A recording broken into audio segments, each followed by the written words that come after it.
Everyone, and welcome to the virtual desktop experience. As always, I am James, aka HCMJ, 1/3 of Death Dynamic Shroud, along with my best boys. That's us. So that's Kevin. That's Tech Honors. That's Tech. I'm Kevin, yeah, aka Kevin Equip. Mark down here. You got a Mark.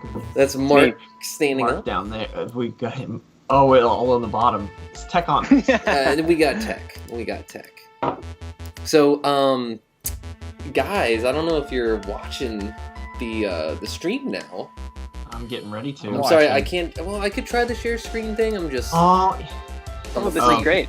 You're scared, Final right? Fantasy. You're scared of sharing the screen. Whoa, B. Dude, you're so scared. What? What happened? B donated $44.44. Getting this What? out of the way real quick. Holy crap! Unbelievable. Thank you so much, B. Unbelievable. Thank you. Extremely Unbelievable. We're gonna have to do something special for B. They Ah. definitely do not want to be second place this season the way that they were last time, which is unbelievable. We should to me. erect a statue in their honor. Yeah. You'll also notice that B, you helped to move my EXP bar down here, which is exciting. So, folks, I know what you're thinking. Alright, we get it. You've done Final Fantasy XIV before, you captured a new background, you dropped it in an iMac frame. I'm sorry, everyone, but this is real time. I am What? in Eorzea, and Oh my if anyone gosh. out there plays Final Fantasy XIV, hop to your nearest Aetheryte Plaza, travel to the Ultros server, and come find me. That is your task, because I'm out there. And I know that we have some 14 players, and some Final Fantasy XIV players, and I would love for them Same. to come and find me. So here I am. I'm sorry, it's not the fastest frame rate when you're just window capturing in OBS and then also capturing all this other stuff, but it's running at a smooth 60 FPS on my side, so I will be able to see you and interact with you. And who knows, maybe I'll do a trial or something later. That might be fun, right? See me go up That would against be. I believe you. Or maybe Shiva. Or Shiba. You can go against Shiba. Fat Where's Chocobo. Ifrit? Can you go against Shiva from Mortal Kombat? No, but you can from that song by Slow Dive. Summer Shiva. Remember that one? Man, I spent like just like 4 hours maybe a couple days ago reading Mortal Kombat story and lore. I watched like a That's awesome. 3-hour video about them once. It is so intense. Oh god, I should watch a video. Yeah, I just went Wikipedia crawling through each game in the Nice. series Incredible. and just read the plot. And truly, like, I mean, I don't really like Mortal Kombat games that much. Like, I don't play them that much. I played Mortal Kombat. I had Ultimate Trilogy or whatever on Super Nintendo, but I wasn't very good at it because I suck at fighting games. And then I had Deadly Alliance as well. But what I didn't realize, though, was fucking Mortal Kombat Armageddon, the one, James, that you wanted us to like watch the video of once on stream. The insane opening. That has every character from the first, like every game up to that point. Where they're running up the pyramid thing. It has every character from the first 3 games, the like 4, 5. I think it's the first 7 games. And they just fucking put all of them in there, and I was like, "This is perfect." It hasn't been like that since. Or too, just have RoboCop or other action heroes from the 1980s. Yeah, now the Mortal Kombat 11 has like Rambo and shit, and I don't give a shit about that. But do you guys remember that gritty reboot they did on like TV or somewhere? It was like modernized, and it was like in Japan and Scorpion's there. He was like, "Watashi wa Scorpion." That's like it was cool. But also probably horrible now. And he wouldn't say like he would just say Scorpion des. How about Mortal Kombat Mythologies Sub-Zero? You guys ever play that? I did. It had sweet live action cutscenes. I don't think it's very good though, right? It's like a side scroller. Yeah, it's a cool. No, it was sick because it's like he has the same moves as he does in the fighting game. Yeah, but it's like a side scroller. So you're just like. I want to see that. Off of ninjas left and right. It's pretty cool stuff. It was critically panned, so that's all I read. I've never played it. I don't know. You read that? I'm looking at Google right now. It's got a 4.7 out of 5 on GameStop.com. Well, GameStop. And that is a name.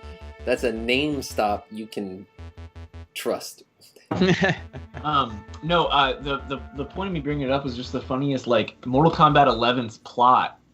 Just like, so I had been reading Mortal Kombat plot the whole, like, for hours. And, like, you know, it starts out and, like, Shang Tsung is, like, the bad guy or whatever. And then the second game, it, like, turns out it's, like, Shang Tsung actually works for Shao Kahn. And then they're, like, Shao Kahn and Shang Tsung have to, like, team up to stop Shinnok from, like, who's, like, some sort of, like, warlord that, like, they've trapped in a realm for, like, a bajillion years or whatever. Anyway, it keeps climbing, like, you know, it's like they keep pulling the mask off of like a who the real villain is kind of thing. Yeah.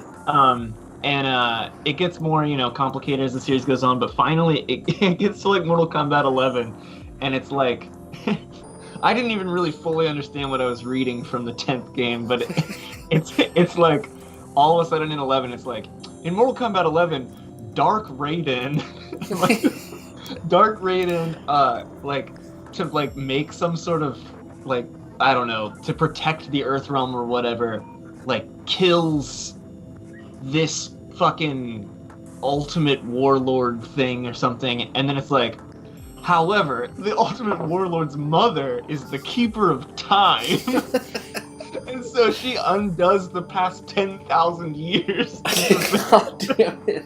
I was like, Jesus Christ. Oh, man, you know, that's the problem with, like, the Marvel comic universe, too. You know, I know I criticize it a lot, but I do speak, you know, from a place of knowledge, because I have seen all those movies. And, like, if you see Doctor Strange, it's like, okay, this time stone, like, this is the most powerful fucking thing, like, that could possibly exist. He literally undoes the destruction of the city at the end of the movie. So, okay, why don't we just go back before, like, Thanos was born or whatever? You know, like, what bullshit. I mean, I know it's one of the stones that he puts in the Infinity Gauntlet, but God, give me a break. Spoilers. Tons of spoilers on this show. Well, I mean, how about Terminator? Like, why stop at Sarah Connor? Why not just go even further back in time and then just, like, kill Adam and Eve? right, you know? yeah, exactly. Like, what is the end goal here? What is the end goal? But, you know, it's funny because... Is there a limit to how far they can go back? Well, or, they needed like... to invent AI. They needed to invent AI first. I'm okay. really getting... I mean... No, that's true. Does that still affect their... Because it's a one-way... They needed to make Skynet, dude. Okay. Well, speaking of Mortal Kombat 11 and the Terminator, I am just so exhausted by 80s nostalgia. And it's so funny because it's like, I don't know, it's not even really like our generation. It's like they figured out that like millennials don't have any money. So now they're trying to mass appeal to Gen Xers, so I guess it's the last generation to get jobs or whatever. Like all this like Wayne's World shit. Like, oh my Yeah. god, like Wayne's World Even- and RoboCop. Like, that is so. Did you see the Wayne's World Super Bowl commercial? I didn't see any Super Bowl commercial. I don't go out of my way to watch it. But no, that's what. Yeah, that's the reason. It's probably like this big surge now too. Is this Wayne's World and like Cardi B? Yeah, it keeps and popping then up in my Uber shit. Eats. Yeah. Yeah, and it's DoorDash just like or something, Jesus. Yeah, DoorDash, whatever. Wayne's World isn't in Mortal Kombat though, is he? Yeah. Okay. Mike all right. Myers. Mike Dude, everything. Anyway, but let's not talk about the things that we don't like. Let's talk about the things that we do like. And I'm going to start with the three of you right off the rip. You're all great. Oh, there's someone running in front of me. Is that a show watcher? Who is that? Where'd they go? Oh, they're gone. Oh, I'm going to... I really hope someone can join us online. Yeah, in-game. Dude. I know B plays, and I think B is on this server. Is Lil Liam out there? I know Liam plays. Trash Ghost too. It trash goes unless they've all abandoned us. I mean, I'm out here chilling in Ishgard, and I would love to meet someone here. Ishgard is one of my favorite RPG cities, probably in any RPG I've ever played. I mean, look at this place. It's always snowing there. It's always cold. Everyone is miserable and worn down from like a multiple 1,000-year war with dragons that just decimate the city. It's really, really great. And it all revolves around a super corrupt, evil church. It's a classic kind of Final Fantasy tactics. It's just like sort of, Ohio. Basically, yeah. Only I tried even playing. colder. I tried playing the game, but I'm not an MMO guy. I wish I was. I wish I could balance my life and career and MMO, but I can't. I need to outsource all of Equip's picks to a ghost producer, and also outsource the new Equip album entirely to a team of ghost producers. Okay, And now you're talking. and I'm just gonna put all of my life savings into this, and then commission enough Equip's picks and Equip's albums out of these ghost producers for the next 5 years, and then I can start a Final Fantasy XIV account, and then just total immersion. You know, just turn all other elements of my life off. So here's a few dive. points. Oh, B, can you not? I don't think B can come to Ishgard yet. All right.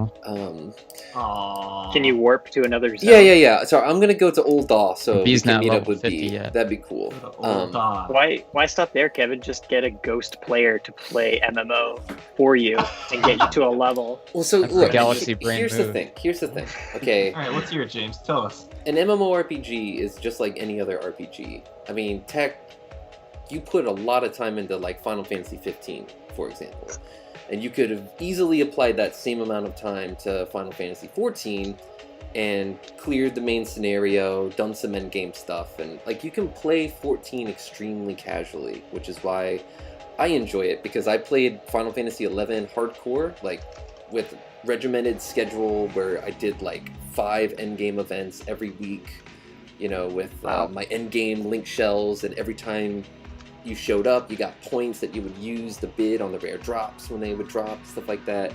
No more. I'm done with that. That part of my life is over. But when I started over Final Fantasy XIV, and I started playing with my girlfriend who had never played before, I mean, I'm a total noob again, and it's wonderful. Like, we're not even to Stormblood yet, so there are 2 expansions we haven't even been through, and another expansion's about to come out. So all my gear is just, joke gear, because I'm just leveling, technically.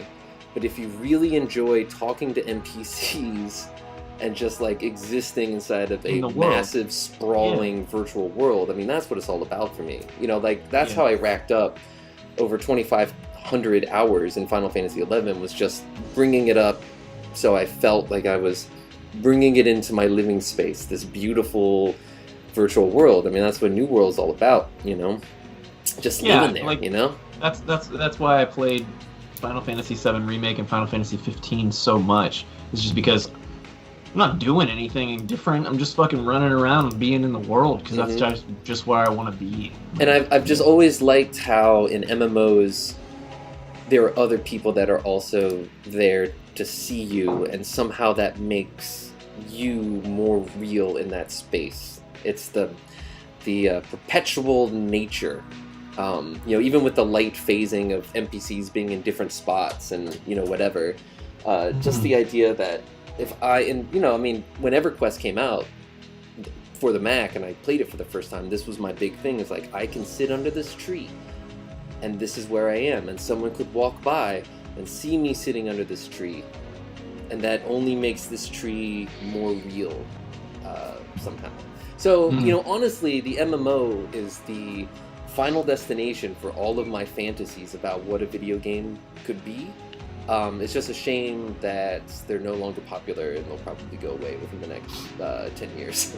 But that said, Final Fantasy XIV is one of the last really good ones that continues to be updated. And we're getting a new expansion and a PS5 version. It's never been a better time to jump in. So it was the first PS4 game that I got, actually. Oh, really? Wow. When I got a PS4 in like 2014, 2015, whenever it came out. I don't know. Must have been 2014. Yeah. Yeah, I actually basically was playing it like a single player. I would play like once a month with a group of people, but we weren't very committed to doing it. Whatever you do, like raids or whatever. Yeah, I mean, there are even like casual raids that you can do in this game where you can just pug it, and like there's some mechanics you got to work out, but you can do it, and if you just have to do it a bunch to get like the gear, if you want to get the raid set or whatever to look cool. So like you can grind it out if you want. You don't have to. You could get a static crew together and do the really hard stuff. Oh, I see B. I think that's B jumping over there. Oh, really? Yeah. Look at that. My God. Oh. Just This the is best. awesome. I'm still. Oh. Is that you, B? I'm assuming? Oh my God. Gus Juice. Yo! I can't see anything. Wow. These are profits I made off the equipped themed hot sauce I made. Love you boys. Holy shit, Gus. Oh my God, Gus. Sorry, I'm like, I think I'm on a delay with. You can, you're free to, wow. to keep those profits. I don't care. I'm honored that you made an equipped hot sauce. That's incredible. It really is Thank awesome. you so much. Who I else promise is here? to dab the hot sauce live on my game stream if Gus sends me a bottle. So I'm stoked for that. I'm guessing I'm going to be sweating. Yeah, I think you're only supposed to put like a single droplet into like a larger meal or something. Yeah, that shit bowl is of chili. fucking. Yeah, that Yeah. shit is really intense. Here, I'll B, still do it. follow me. Scoville scale? The Scoville scale? Is that what it's called? Yeah. It's got like ghosties and reapers and Really? Yeah, it's like literally it's like. Are these vehicles in Halo, or? Okay. Thank you. There's the Pretty good. response. Pretty Looking good. for a laugh, folks. Ah, yes. Humor. Hell yeah. B, we're gonna So go. We're gonna go. Are you dance. hanging out? Are you hanging out in game with B? Yeah. We're gonna go dance with all the ooh la la girls here. Awesome. Oh, I'd be Hi, this. Gus. I know this. Crazy. Check this out. Check out my red mage moves here. Nice. Pretty cool You guys are stuff. Your guys' stream is so far ahead of mine. Yeah.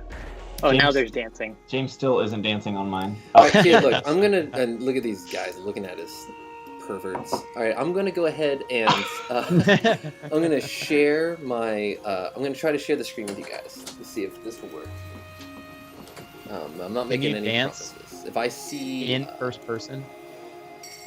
Yeah, so this game's cool because you can actually turn off the HUD, go first person, and all the controls still work, which is really cool when you're playing with the controller. So sometimes I would just do that because I knew where all the buttons were. I've always wanted to play an online Final Fantasy. It's just like, I don't know, there's a little bit of fear there too that I'm just gonna get sucked in, you know? Who cares? You Did know? I Did know. I tell you about when I like played a playthrough of Final Fantasy 15 with no map on and no HUD, so I couldn't even see like the numbers of my party members? That's Now awesome. you're talking. Okay, so and my rule was that I wasn't going to use the car and I wasn't going to fast travel, Wow. and it was awesome. But Nuzlocke.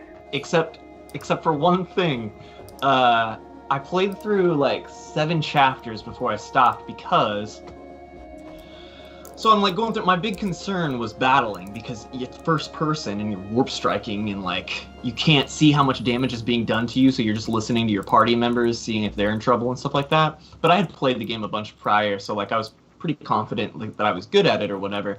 But so I had this sword equipped. That was a DLC, right? That was like a DLC called the Ragnarok. And the damage output was like a little bit better than like the sword you start with. So like I equipped the PC version starts you off with that weapon. Dude, so I have it. That's so dumb, by the way, because the Ragnarok, I didn't realize it until like later, and I was like, wait, this feels like I'm cheating. I'm going through the whole fucking game, and I'm just absolutely destroying people. Like, and I'm like, God, I am so fucking good at this game. Like, I can't believe it. But it turns out that the fucking Ragnarok is a sword that automatically does basically 9999 when you warp strike. Don't do drugs, Enrail. Don't do drugs. It's called Final Fantasy, but they keep making them. When is the final one actually happening? Oh, that's a good one. Thank you for that, that's buddy. awesome. Thank you so much. Thank you very, very much. Thank you, Enrail. Thank you. But anyway, yeah. So I basically was just warp strike spamming, killing everything because my sword was overpowered, and I had Sounds like easy mode to me. Yeah, basically. It sounds like Mark mode. Yeah, it sounds like Mark mode, which is why I stopped. Baby mode. Yeah. Yeah, turning off the HUDs in games is like just the best. Like once you get to the point where you don't need it anymore. I remember Demon's Souls just being like halfway through the game, I realized you could turn off the HUD, and then it all of a sudden transforms into a new game almost. It's like I moved the couch just like a little bit closer to the TV so that like my whole peripheral vision was just the game, and then like plugged in headphones and like just truly just got full on immersion from that. Love it. James, what are you up to? What are you doing up there? I'm hanging out with B. I was dancing, and now I'm just changed my job to botanist, so maybe I'll go cut down some trees. I got this gold axe here, pretty cool, right? Yeah, Nice. we're doing a stream here. Well, I know. This is live streaming a video game. That's what this whole platform is built upon. A, B, I think I've been more than participatory, especially compared to... yeah, definitely. Can you still buy Gil on like PayPal in this game? Like yeah, that's always going to exist. But you know, why are you gonna do that? Somebody sent me a million Gil, and Damn. I just like that's the only reason I could play the early days because Well, I was that's like, Ed Junior. Yeah, that's how it feels. By the to way, be like I just a started Kardashian downloading the or free trial of Final Fantasy Yeah. 14. Wow. So Ed Nice. Junior, if you are able to get that to work within this show, that would be pretty impressive, I think. something. Thank you, Ed Junior. Thank you very much. I'm just now seeing the. Try speed running the installation. That's right. I was going to try to share my screen. That's why Tech is antsy. I'm sorry. 1 second, Tech. It's okay. we're just in a green void. All right. I reloaded. Yeah, the YouTube this is not page. working. We're flashing like crazy. We can't do this. Okay, I'm so that's sorry. fine. I reloaded Well, the maybe not. YouTube page, so maybe it's okay. Maybe not me. I think we might be okay. Are we okay? Testing. Well, all right. Well, we're going to go with this for now, if that's okay with everyone else. I believe so. Looks awesome. But is I there love more of a it. delay?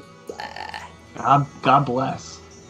God Is there bless. an internet browser in Final Fantasy 15, 14 that shows hobbits or whatever? Yeah, there Or is is. Funny you mentioned that. Goblin bless. Of course, yes. Here Ah, is, There it is. Yes. here's our web Nice. browser. You can see we already the got some crafting hobbits log. pulled up here. Hobbit This mode. really cool poster that makes the Battle of Five Armies, which is arguably one of the worst films ever made, makes it look like it might be one of the best. Unfortunately, it is not that good. I did see Now, something. Can you still call The Hobbit a film? I mean, It's sure. Or A would you digital- call it a render? James, have you ever seen Mortal Kombat the movie? No, I'm afraid not. What about the Street Fighter movie? Just the beginning. Okay, you haven't really watched movies. I get it. I tuned into. I watched Mark watch the Double Dragon movie on stream pretty recently. That was awesome. You watched him watch it. Yeah. That movie was kind of painful to watch. I'm not gonna lie. It was That's like early video game movie. Way too early. infinitely better with you and Glenn's commentary. So here is this is what fans were hoping for. So this is a fan-made The Hobbit poster before the films existed, and you can see here they have Ian Holmes, who played Bilbo in the Lord of the Rings trilogy, presented here with Andy Serkis at the very humanized Gollum, and of course. This looks like shit. Yeah, this is so it begins. Oh, 2,000 man, really good. years pass before your very eyes. I like it. I like You should have made it one movie. It's just one book, right? So you could have just made one movie. Mm-hmm. Would you, James? Did you see Sonic the Hedgehog movie? No, we talked about this on stream. I really wanted to. Yeah, I couldn't remember. Have you seen the Mario Brothers movie? Yeah, I saw that in theaters with my sister. That's the best video game. Would you rather watch the Super Mario Brothers movie or Battle of the Five Armies? Battle of the Five Armies. Okay. It's not really the worst movie ever made. It's just really bad. Especially the director's cut, the extended version, which has an R rating. Amazingly. Wow. Nice. But Did they say fuck in it? No, it's nothing like that. Just a bunch of Digital red. dwarven posturing. It was like half of that movie. Fucking Dane comes in. These fucking elves. I'm like, all right, yeah, we get it. Okay. Wow. And it's James, did you happen to watch the Ultra HD remaster, all 6 movies yet? No, so I just got a 4K TV, which we were talking about earlier. Really exciting for me, because I've been using a 43-inch HD TV. It was my first flat screen. I got it about a decade ago. It was big news for me, because I could finally play New Super Mario Bros. U the way it was meant to be played in HD instead of on a CRT with letterboxing. That was weird. Dude, what do you think? Oh, sorry. I was just gonna ask. What do you think 4K means?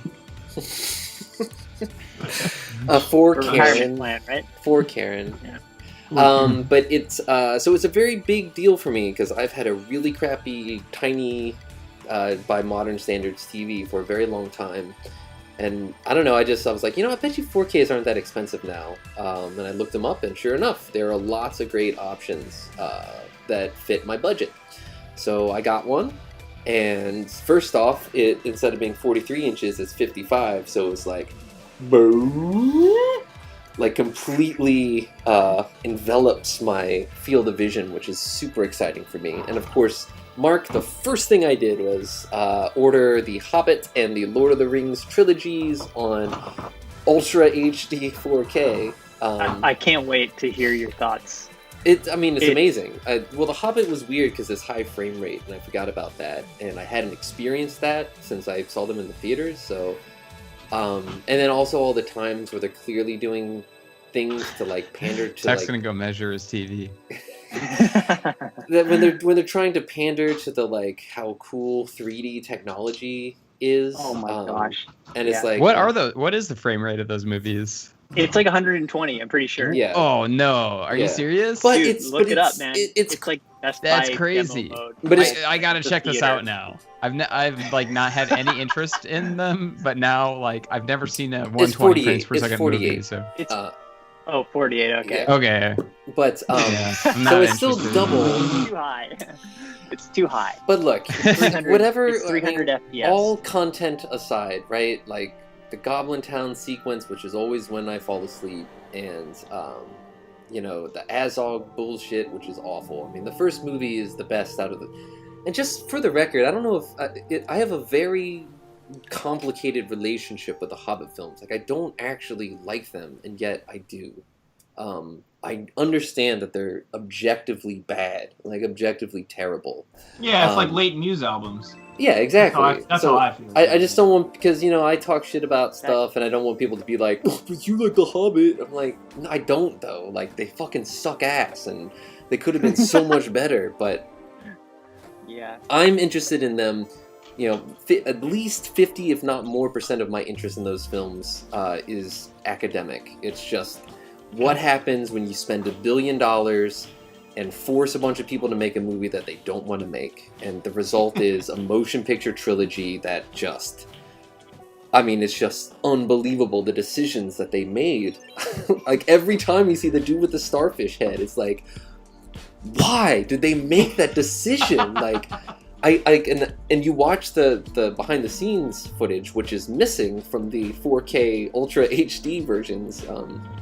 I think. Wow, well, man. Because of 30 hours of bonus features, that's where it went viral at one point when they people first watched them, because Peter Jackson's in there saying, I didn't know what the hell I was doing and I was just winging it, you know, and he's just like brutally honest about like how awful the process was. Like there was a video that was floating around that got written up like Peter Jackson admits that he was just winging it when he made The Hobbit. It was great. So yeah, those I gotta are ask, missing. does your new TV support 120 frames per second?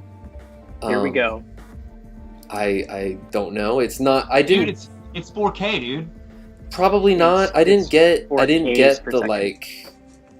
My TV is like, if there are 4 tiers of 4K televisions, and the top tier is like the crazy OLED thing. LG GX series. Right. 77 inches. I would say $30,000. I'm right in the middle, if not slightly below the middle. Because I didn't want to make a huge investment because I'm trying to move abroad still. Yeah. I just measured my TV, and my TV is only 32 inches. Did you measure it diagonal? Diagonal? Yeah. How close do you It's sit to pretty it? good. Is it IPS? Yeah, it's IPS. That's the difference. I don't even know like what, you know. It's flat screen. That's better than the 2. I remember when that was like the selling point, you know? Yeah, like it's flat. yeah, it's flat. I don't know what you want. The Plaid Bilbo. Thank you. Oh, thank Plaid you. Bilbo. Plaid Bilbo, 444. Neo Gaia Hobbit Hobbit viewing party. That sounds Actually, like We should do that. This is a great idea. I think that we can get away with it with some sort of like filtering. And I'm willing to forgo watching it so that it'll be like genuine first reaction. I would love. If we could Oh, figure you've out never how to do seen that. them? I've never seen them, so. Well, Oh, we could fun, we could do Nathan. like a synced thing where people watch at home and they get our commentary in real time, like a riff tracks kind of situation. I think we gotta stream them. I mean, that would be pretty, Yeah, we got. But honestly, we I'll can do just it. be providing commentary the whole time. I love it. I don't know. It was funny. Like just even watching it last night, I kept pointing stuff out. Like, oh, you remember? Because we watched all the bonus features together. But my girlfriend had actually only seen the Hobbit movies like once years ago, but she's seen the bonus features recently because she's dating me, and that's what it's like.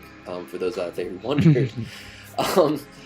And so, we're watching everything, and it's like, oh, look, this is the very first thing that they shot. Remember? They were having the ceremony, but, you know, Richard Taylor from Weta Workshop was already filming, but they had problems with the animatronics because they hit him in the head too hard. And, oh, remember that one stunty is playing Radagast here? Or, oh, remember that Radagast is played by one of the former Doctor Who doctors, and that made Leaf, who was the dialect coach, really excited because she's really... Oh my god. I have this level of knowledge, man. I'm telling you. You got it. Well, So 9 this hours? Can't wait.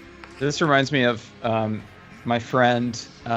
Tech is just disgusted with me, right? It's My friend absolutely Alice, disgusted.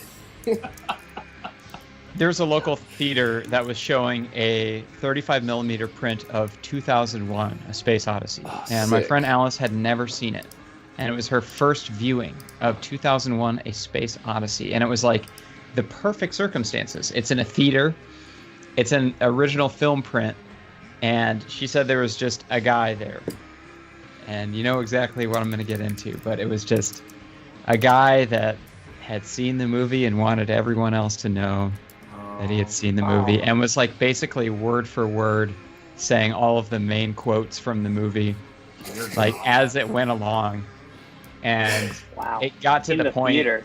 where they, you know, they lock the pod bay doors, and then the guy goes, Wait, I've never seen "Yep, it. Really? Spoilers. Okay. Is it spoilers? Well, I can't. Yeah. Check this out. I don't know if you knew that Siri gets really offended if you bring that up.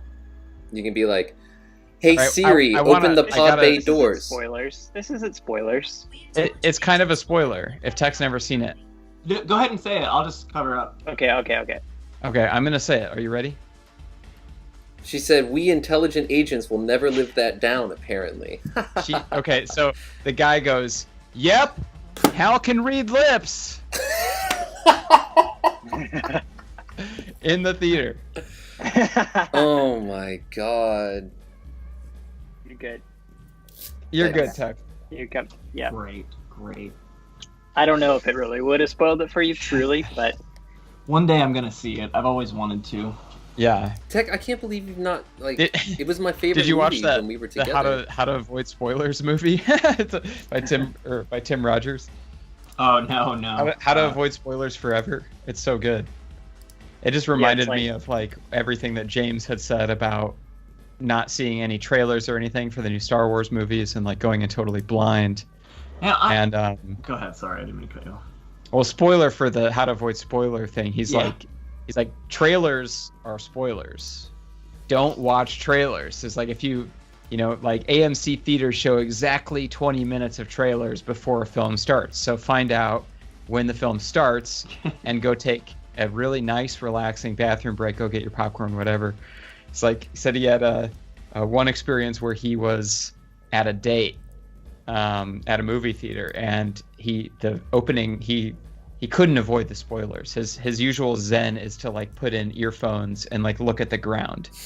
But he was on a date and he didn't want to look like a freak, so he just said he stared into his popcorn and tried his hardest to picture Mario Kart. And like eventually, like his date was like, dude, are you okay? like shaking him. Jesus. So good. Yeah, I'm trying to figure out what I'm gonna do about Final Fantasy VII Remake Part 2 whenever they start showing trailers for that, because I don't know if I can contain myself. Because part of like what made Final Fantasy VII Remake so exciting for me was that I was just constantly like looking forward to it and waiting on new trailers and stuff. But the final trailer that they put out like the week before the game came out was just full of spoilers. I didn't see it. Yeah, and I like regretted seeing the final trailer because it was just like, Jesus, like way too much. If you agree. If you go to the YouTube page for that, like every comment is just like, what the fuck? There's like a million spoilers, and thank God I didn't watch this before. Yeah, it's like 7 minutes Teasers long. only. Yeah. Teasers only. Yeah, so Teasers are good. But part of me was just so excited because you're just like, I don't know if I can keep myself. Well, from then you don't watching. deserve to have it unspoiled. Wow, that's I mean, that's really good. Megadharma, color in the eye, say, do not. Let me just pray to God. Yeah, it's like my favorite moment of On Cinema. There's an Oscar special where Tim opens by saying a prayer. He's like, and I'd like to open us up with a prayer. And then everything starts to go off the rails, and he's like kind of drunk, and he's like, you know what? And I'm starting to regret, praying to God, fuck God. And then he rips off the cross necklace. He's like, that's the last time I praise him. And throws it on the ground. I'm going to get some more coffee real quick. Dude, have fun. So yeah, Final Fantasy VII Remake 2, or Final Fantasy VII 3. Right. Well, if you're going to avoid the spoilers, you also have to avoid I'm going to pre-order the frickin' $190 deluxe edition. I'm going to eat that up. I'm going to take every DLC. I'm just going to do everything. Dude, if they would... I'm going all in on this If they game. would put out some DLC for 7 Remake, I would buy the hell out of it. They should do that. I need it. I think they're focusing on Part 2 and... I'm glad that they're not doing DLC for 7-2, because that means that they're like, you know, actively working on 7.3 or whatever. Yeah. What could they add though? There's just so much jam packed in between. Well, there was plot. one chapter that they cut out of Remake, and it was it would have been a chapter that took place during the time that Cloud is meeting Aerith. It would focus on Tifa. The player would control Tifa. And it would basically be a chapter that showed how she came to decide to dress up and infiltrate Don Corneo's mansion. And it would have been cool. Yeah, I would love to see that still. That's kind of why like you don't get to control Tifa until way later in the game, because you were supposed to a little early on. But maybe after they're all done and there's like a definitive, you know, PS8 box set, you know, that has every part on one disc, right? With all of the eventual, you know, 365/2 Birth by Sleep expansions and all the Game Boy Advance ports and all the, you know, they're just going to go ham with it eventually. Right. If they can just compact all that into one and then put the Tifa scene in there, I'll be happy, and I'll buy it all again. You know, I've seen people complaining about because in Final Fantasy VII Remake, well, and I know this is in other games too, but for anybody who hasn't played it, there are sequences where you have to squeeze by something and you move really slowly. Unreal Engine loading corridors. Yeah, what the purpose is to load the next area without just bringing up a big loading screen. But I've seen they're loading the next area. Oh, that was sick, man. That was pretty good, dude. I love it. But anyway, I can't imagine complaining about that, because the alternative is literally just a fucking loading screen. Yeah. Just let me fucking control him and move slowly for a little bit. I still get to hear music. Sometimes there's like in the fucking in chapter 11, you can like see a ghost fly by like while you're squeezing along the side of like a train car. Yeah. Like cool. it's fine. Like I can't believe that. I can though. Gamers will complain about everything because they're the most things all the entitled, horrible people on the face of the planet. Gamer entitlement for sure. It's awful. Like it's like everything was, you know, exists purely for them. You know, everyone thinks that corporations are like the evilest end result of like late stage capitalism, but no, it is. Look in the fucking mirror. It is you, and your entitlement. Like, all right, the full disclosure, this is a Final Fantasy VII Remake spoiler, okay? So if anybody does not want to get the ending spoiled for Final Fantasy VII Remake, mute it now until I give the thumbs up. But the spoiler will start now. I recently watched the 3-hour review of by Tim Rogers for Action Button of Final Fantasy VII Remake. I thought it was brilliant, and the most poignant take-home for me was the fact that the Whispers represent the Final Fantasy VII fan community, and that by them constantly like trying to make sure that the game stays on course and the original events of Final Fantasy VII, the Whispers are the developers' way of saying like, we couldn't possibly deliver on everything that you wanted, but we wanted to do things our own way a little bit here. So that was my original interpretation of the Whispers, because I was just like, it's perfect. Like, they're fucking making fun of gamers. Mm-hmm. Yeah. Well, it's like our gamers. Yeah. It was there was I think it was Destiny 2. It starts in like the salt mines, because that's what like the Destiny subreddit was referred to as, because everyone was so salty about. They would be like, yeah, you go into the salt mines because everyone's pissed off about everything in this fucking game. So they just started the game in the salt mines. That's good. Fuck you. No, but yeah, Tim Rogers definitely he does a really good job of like articulating all that concept. And it's absolutely right. But anyway, we should do this to let people know that they can come back. Yep, you can come back. It's all good. Spoilers are done. Anyway. Not even really. I'm not a huge spoiler. That wasn't as bad. See, I didn't know about those little fuckers until I started the game. I had not even seen them in the trailer. I was in pretty much the same boat. I hadn't seen a trailer. Tech sent me the one, and I was like, oh my god, but I did not play the demo. So the one that dropped I didn't either. around They're not the the demo. I don't Tokyo Game Show or something. I played the demo. I played the demo 8 full times. Nice. Yeah, You know, 99 potions. Yeah, there was a fun thing where I was trying to stretch the limits of the game to see how far you could push an object, and I pushed this cone from the starting area, but it wouldn't go through the gate where you cut a hole to go through. Wow. But, Yeah, it reminds. Yeah. I saw a video once of someone had picked up King Bob-omb, taken him all the way down the mountain, and walking really slow because you walk really slow with him. Got him all the way back to the very beginning of the level, and then threw him, and then he just like jumped all the way back to the top of the mountain in like a single bound. Cool. Yeah, That's it was awesome. pretty fucking cool, if you ask me.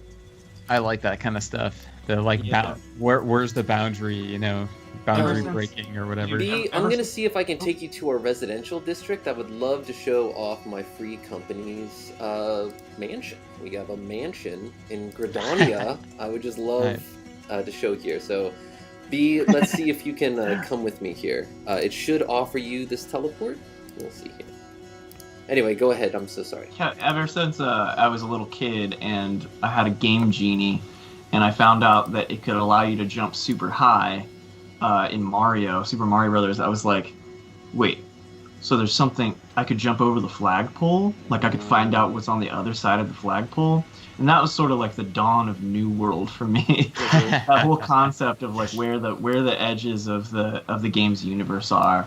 Yeah. And like just imagining like playing Final Fantasy IV as a little kid and like imagining that like when you kill like a set of like 4 goblins outside of Castle Baron, it's like, what were those goblins doing before I came along and fucking ended all their lives? No, I you know what I mean? always wonder, like, why Yeah, are they that's- walking around in these dungeons? Because they're not dungeons when I'm not there. Only my Right. presence as a murderer of them makes it Yeah. a dungeon. So, That's the whole concept behind Moon, Yeah, the that's what remix I'm saying. RPG adventure. Is like, the hero is like an asshole basically, and like is going like looting people's houses and like just slaying these innocent monsters for experience points, and you're like reuniting their souls with their corporeal flesh and blood bodies, and like helping the townspeople like repair their businesses and stuff after the hero has been like smashing pots inside. but that's So good.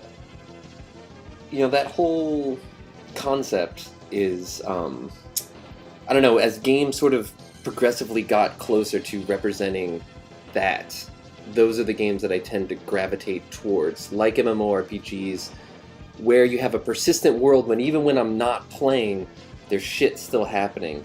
And like when I first learned about Radiant AI in Oblivion, and for a big reason, that's why I've always loved Oblivion more than any other Elder Scrolls game, because that was the game where they really tried their best to make it so NPCs did shit, whether you were there or not. Like, I remember just someone telling me, oh, it's so awesome, like hunters will go out into the woods and like hunt actual animals and like bring their meat back to their house and like cook it and like have different sick. and it That's didn't end crazy. up it did not end up being that. They had to really scale back because they added like skooma addicts, and then the skooma addicts, like their primary objective was like obtain more skooma. That's like the in-game narcotic in the Elder Scrolls series. And so the skooma addicted NPCs would like, they would start to like Wow. kill their neighbors and like steal all their stuff and like Damn. do whatever they could do to like get more and more. So yeah, Awesome. they ended up scaling back on that a lot, but just the idea, like I remember once I was playing Skyrim and I had a follower that I really, really liked. It was the mage at the base of the tower on the eastern edge of the map, where you get up to the top and like her mom has become a harpy or something, and then you have to kill her mom, and then she takes over the mage tower, but she'll become a follower of yours or something. And she was my favorite, and I was on the other side of the map with her, and I was forced to release her because of a quest in which I obtained another follower of some point. And she's like, all right, I'll just head back then. And she started just walking towards her tower, which is like the whole other side of the map, and I'm just like, man, I don't know, like, this is a really dangerous world out there. Like, are you gonna be okay? Yeah. And then sure enough, she never made it. I would go back to the tower and it was just empty, and I would reload, and I'd travel to every other sector so that it would reset, and I tried everything. Fucking awesome. But yeah, she just never made it home. And like, in that playthrough, I'll never see her again. She's dead, you know? Yeah. Damn. I had my mind blown. Sorry, Ted, go ahead. No, go ahead. I was gonna say the first time I played, there's a Doom map. I think it's in Doom 2, but it's been a while since I played those games, where there's a gigantic platform and there's a cyber demon and a spider mastermind. And if you get the cyber demon to shoot at you and then run behind the spider mastermind, it hits the spider mastermind, and then the spider mastermind turns around and starts fighting the cyber demon. And then you can just kind of step away from the battle and like watch them duke it out. And I thought that was like insane. And then I realized that same behavior applies to other enemies too. And like you can get enemies to fight each other in Doom. It's so sick. Yeah, in Doom 2, in the very first level, that's like the trick in that first encounter is they get the whoa! Neon Gold, thank you. Wow. Yo, Neon Gold donated $50. Love you all. Thank you so much, Neon Gold. Thank you so much. I really appreciate it. Oh, that reminds me. Folks, if you thought Final Fantasy XIV in real time and hanging out with our virtual friends in game here wasn't enough, well, we're about to turn up the heat, folks. So you might have noticed in this season of the Virtual Desktop Experience, in the opening segment when Threshold Guardian starts playing, you see that hourglass turn into the LAN cables. And I always joke with the guys in Skype that, all right, everyone, look, you're watching 2,000 years of history passing before your very eyes.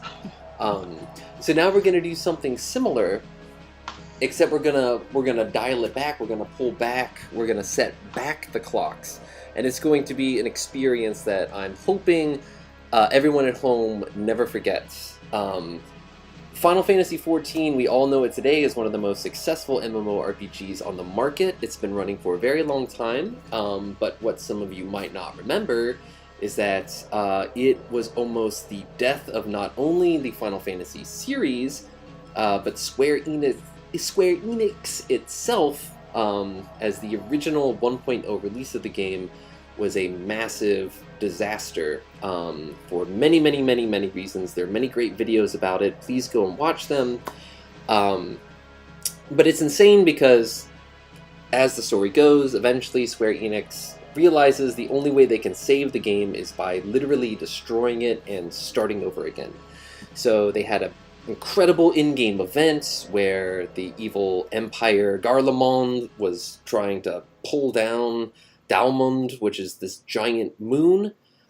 They called it the Meteor Project, which is really cool. But unbeknownst to them, it wasn't a moon, but actually a giant prison built by the ancients to house the primal Bahamut, who then, at the Battle of Cartanu, emerges from the moon and lays waste to Eorzea as we knew it, allowing them to then create a new game that takes place several years later, where the whole game world has been rebuilt with all of these sort of scars from Bahamut's attack.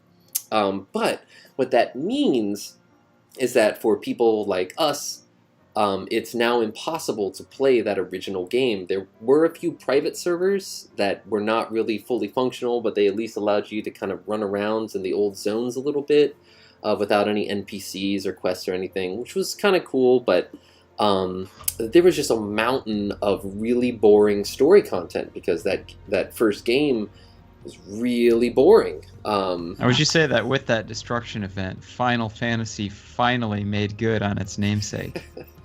In some ways, yes. I guess you could say that. So B, we're going to say goodbye to you for a second because we're going to turn back the clock and we are going to, through the eyes of the Virtual Desktop Experience time-traveling mascot, Claris, experience Final Fantasy XIV as it once was. So I'm going to have to ask everyone at home and everyone on the stream to put on your gas masks because this is going down. We don't know what's happening either. So. Yes, this is going down. Strapping in. And you guys won't be able to hear it, but the folks at home will. In 5, 4, 3, 2, 1.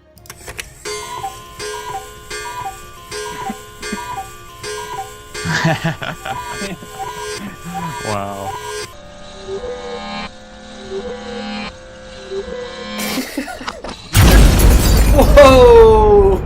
Whoa, folks. Oh my goodness. Whoa. Oh my god. Oh. Wow. So that was something. Here we are on the other side. Thank goodness. That was pretty intense. So we are now looking through the Claris cam. It is February 9th and the year is 2010. And we are sitting down at our PC, our personal computer. Windows, the only platform supported by the original game. Although Square Enix promised that it would be released on the PlayStation 3, hilariously. But of course they built a game engine that even modern PCs of the day struggled to run. Wow. So here's Claris, and she's... What's she doing here? So she's sitting down, and she's going to be experiencing all of the cutscenes from the original Final Fantasy XIV, which, lucky for me, the clock up there. The clock up there by Claris Cam. It's going wild. Yes, Claris is the main character. So Claris, we exist within Claris's simulation. Claris also a main character in Nights into Dreams, and a main character on Macintosh computers from the 1990s. Before it was AppleWorks, it was called ClarisWorks, and nobody knows why. Wow. So that's it, folks. Here we are. So we're just going to sit here, and we're going to watch all these little cutscenes. We're going to hang out with Claris, who's our new official mascot here in the Virtual Desktop Experience. And I'm just real excited to experience this with all of you today. There's no way to play this game now. It's like retroactive vaporware or something. Yeah, it's gone. It's gone forever. Yeah. They shut down the servers. They asked the current producers about it, and they all laughed and said, first off, what you're asking is basically impossible. Second off, trust us, you don't want to play that game. Wow. Like they literally said that. I remember when you played it, because I remember when, it came out and you got it, and you were like, yeah, I mean, like it's cool, but like, I don't know, you were like I could tell like you like weren't really into it. And like I was like, oh well, whatever. I don't play MMOs very often. It's the only Final Fantasy game only core Final Fantasy game I've never played. It's Final Fantasy XIV. There were things I loved about it and things that I hated. I loved how difficult it was to get around. It was very old school in that way. You could tell that the people that made this game had not played World of Warcraft. And that's why it was so weird. Like, A Realm Reborn is a WoW clone. Like, we can all admit that. But at least everyone... These characters are in the new one. Yeah. It's all the same characters, which is cool. It's a continuous story. You don't have to, obviously, play 1.0 to experience A Realm Reborn, but yeah, all these characters were first introduced in the original game. But... They were little things, like it wasn't the job system, it was the class system. So that instead of being a warrior, you were a marauder, and instead of being a dragoon, you were a lancer. And it's like, well, none of these... That doesn't feel That's not really cool. Yeah, and like, I don't know. The story was really not fun to play through, and it's barely fun to play through in A Realm Reborn. But it was even worse, you know, it's like, oh no, here come 4 wolves. You know, they didn't have it just wasn't very interesting.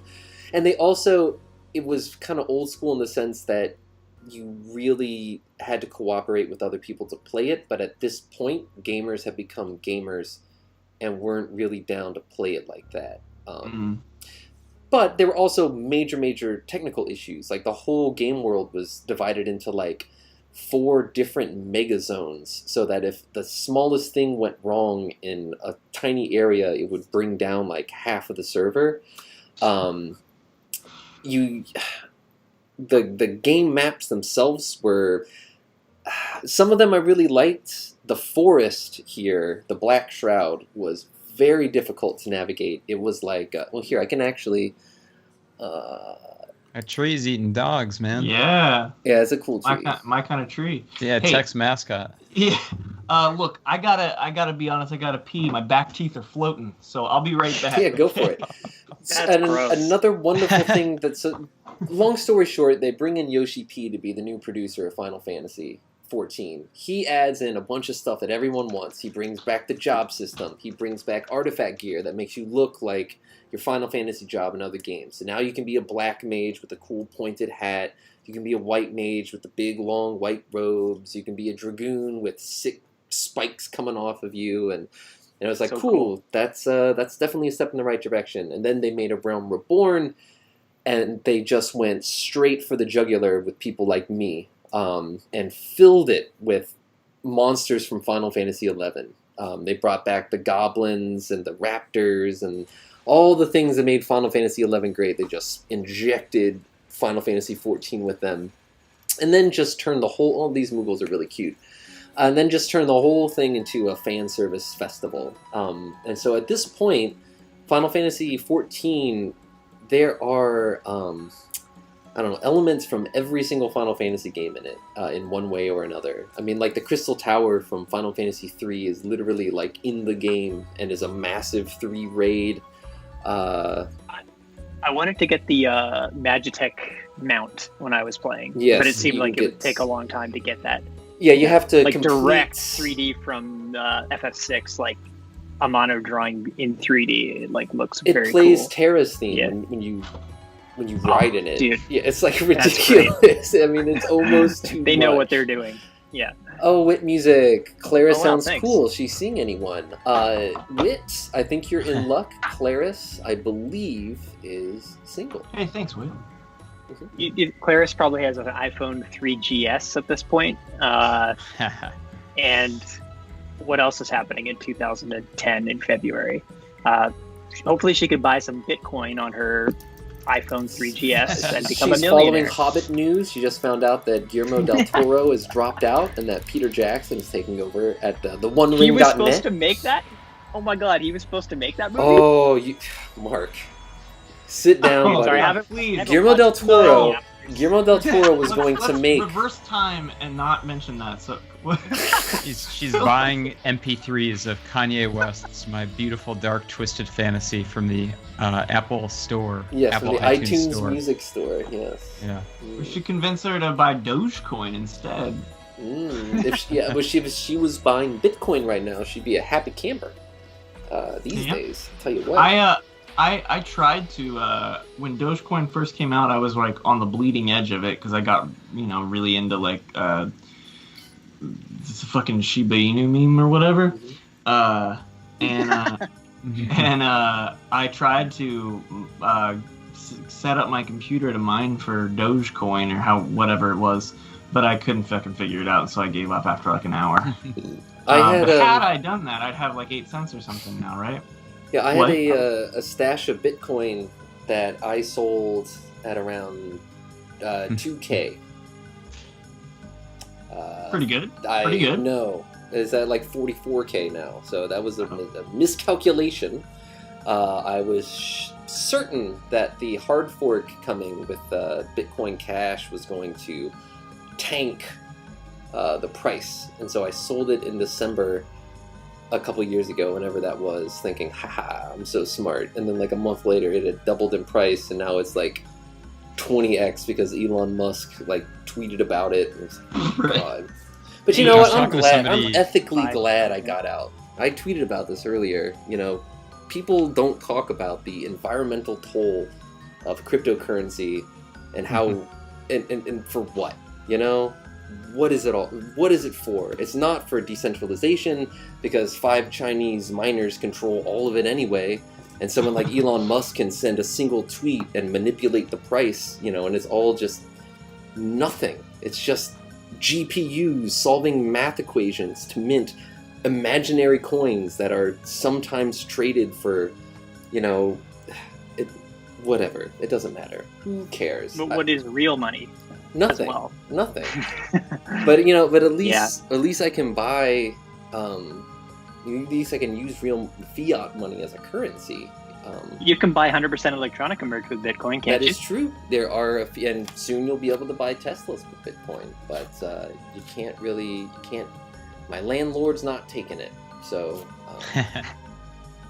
And, there's a guy. And if you buy Bitcoin through an exchange and you don't control the private keys, you don't even own it. So unless you're using Bitcoin exchange, then you're just playing around with numbers in a computer. So you got to get that cool wallet flash drive thing, man. Yeah, I was talking to a guy at a bar in my hometown a while back. And the subject turned to life's greatest regrets, you know, one of our favorite conversational subjects here. And he said his greatest regret was when Newegg.com started taking Bitcoin. He bought like 120 gigabyte external hard drive with like, you know, it was like 100 Bitcoin or something when it was like $1 a coin or whatever. And he's like, I just can't shed that thought from my mind. I think about that goddamn hard drive every single day in the shower, and it haunts me for eternity. It's like, damn, man, that's... I mean, yo, there's money. There is money to be made. Not at this point. Now is not the time. Do not buy high, as they say. But it will inevitably crash again, and then you can buy it in the dip. And what the future holds, no, everyone acts like they know, but obviously no one has any idea, so who cares? Make some money if you want to. But I did. Joe Moss Archive is in the chat. Says, does Suru Gaia take Bitcoin? Does Suru Gaia take Bitcoin? I love that website. God. I wish. At that time in like 2013, 2014, I was into it. I even messaged Bandcamp at one point. I was like, hey, you guys should really let us accept like Bitcoin, because I'm trying to, you know, like save for the future. And they're like, we're looking into this. And now here we are. The UI since. You can't even change your address once you join a subscription service. Yeah, it's fucking crazy shit. I love Bandcamp, but there are some serious problems with the user interface. That one is wild. That the fact that you can't change your fucking shipping address after you sign up for a subscription service is just astonishing because of how much care Bandcamp puts into everything else that they do. It's just like a shocking oversight. So here's another crazy thing too. I had the Patreon before I signed up for Bandcamp, and there's all kinds of problems with the organizational status of Patreon. But somebody subbed for 3 months to the higher tape tier, and then they subbed down to the digital only tier, and it removes their address, and you cannot get it back. So like, I've emailed this person like, well, I kind of thought that it would be there on Bandcamp, but it's on Patreon. So like, I'm fulfilling last year's end of year tape batch right now. I've got, you know, just piles of these tapes sitting at my desk, and I'm trying to fulfill this poor guy's order, and Patreon has removed my ability to see his address to fulfill the physicals that he bought. Dang. Even though it's a physical tier, and it's like, I just can't see why they would remove the access to that. That's what those fall out of my eyes. Physical tiers.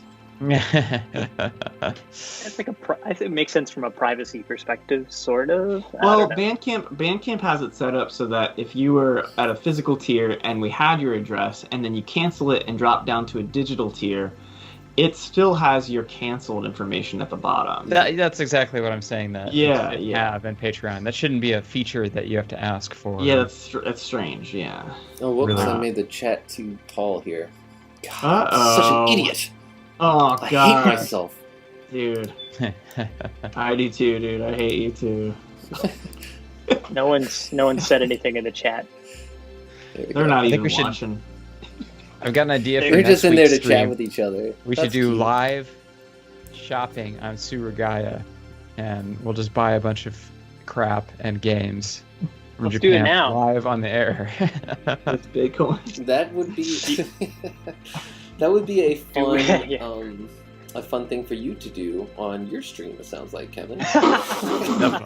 Rough.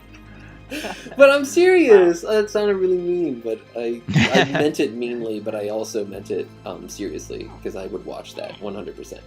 I watch The it. Waluigi look. Can we go back forward through time or no? Mark and I are gonna do We a can go through video time. game music DJ set this Friday on the stream. So we're just gonna sit back and forth and send each other YouTube links, and then we're just gonna play them and talk about video game music. On your That's- Friday stream? That's Yeah, an Friday announcement. stream. Sweet. It's gonna be fun. Yeah. Guest appearance. Not everyone has a Monday stream like you, Tech, where you get to Well, And for DJ words. and for the folks at home, this is all you get from me. This is my limit as far as how much of you I'm willing to let you access. Or how well, much I'll of say me. this. Access. I'll say this. Welcome to Dino Hour. There's a secret region in the Dino realm called Jamestown, and it does exist. It does.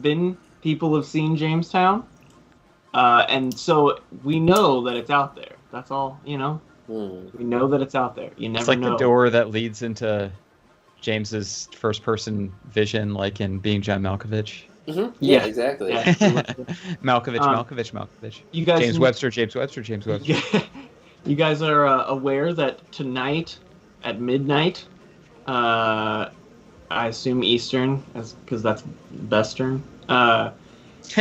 Rebecca Black's That's Western time.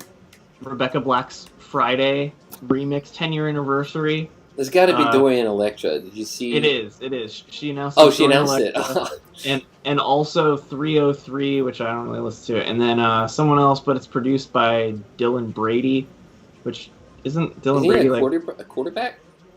Yeah, It's the guy- Dylan Brady. it's the guy- That's the guy. Dylan Brady's the one who won the Super Bowl on Sunday. 8 times. Linebacker. Seffi, Seffi thank Starshine. you. Oh, Yeah. I'm excited for that stream too. It's gonna rip. Hell yeah. Gonna rip. We have a lot of beats to play that aren't on Spotify. Let's just Here- put it that way. Ooh, fucking getting indie with it. Something like that. I don't know. I don't know if I'm gonna be on the if I'm gonna be here next Tuesday. Hell, I don't know if I'm gonna be there for Mondays. I know I'm not gonna be there for Dino Hour. I'll tell you that much. Because I'm moving. The boy Pat Jennington is moving. Wait. Hold on. Tech hold on. Honors is moving. What's poppin'? Tech's leaving town. Let me know what your question is. Oh no. You sold I'm your- just your thinking about. Bitcoin. No, I'm gonna go see Tech. It's gonna happen. Yeah, you're gonna be here. You're gonna be in Miami. Miami. Yeah, it's Tech and I have been. We have a business PayPal, but we've been using a personal, like a private bank account. And You been laundering Neo Gaia money? No. But all of it goes to the Buying same. Dogecoin? Long story short, we have to open a business bank account, and since our business is an LLC partnership, we have to both physically be there. So I am flying to Wow. Florida to open a bank account with Tech. It is super Nice. cute. I'm going to be there for one day. Tech, I want to go to the beach. Will you guys wear suits? You know, we can go to South Post Beach pictures because online. it's only about 12 minutes away from me. South I want Beach. to go. Can I go to the beach? I would love to go to the beach. I've never been to South Beach. We could go together. South Beach Paradise. Dude, we're gonna hit it. We're gonna paint the town red. I can't wait. Dude, it's Florida, gonna be- so let's get COVID. That's awesome. I really need. Oh, God. I'm gonna be in a I really need to hazmat get suit the a, entire time. A business Dude, I account. just hold on. I want to clear the fucking air for a second. While Florida is a fucking joke in many areas, including where I live, when it comes to Including COVID. Florida. Florida is actually like in the middle of the pack when it comes to the amount of COVID deaths. It's like in the middle. The worst areas are the fucking New York and Pennsylvania and California and shit.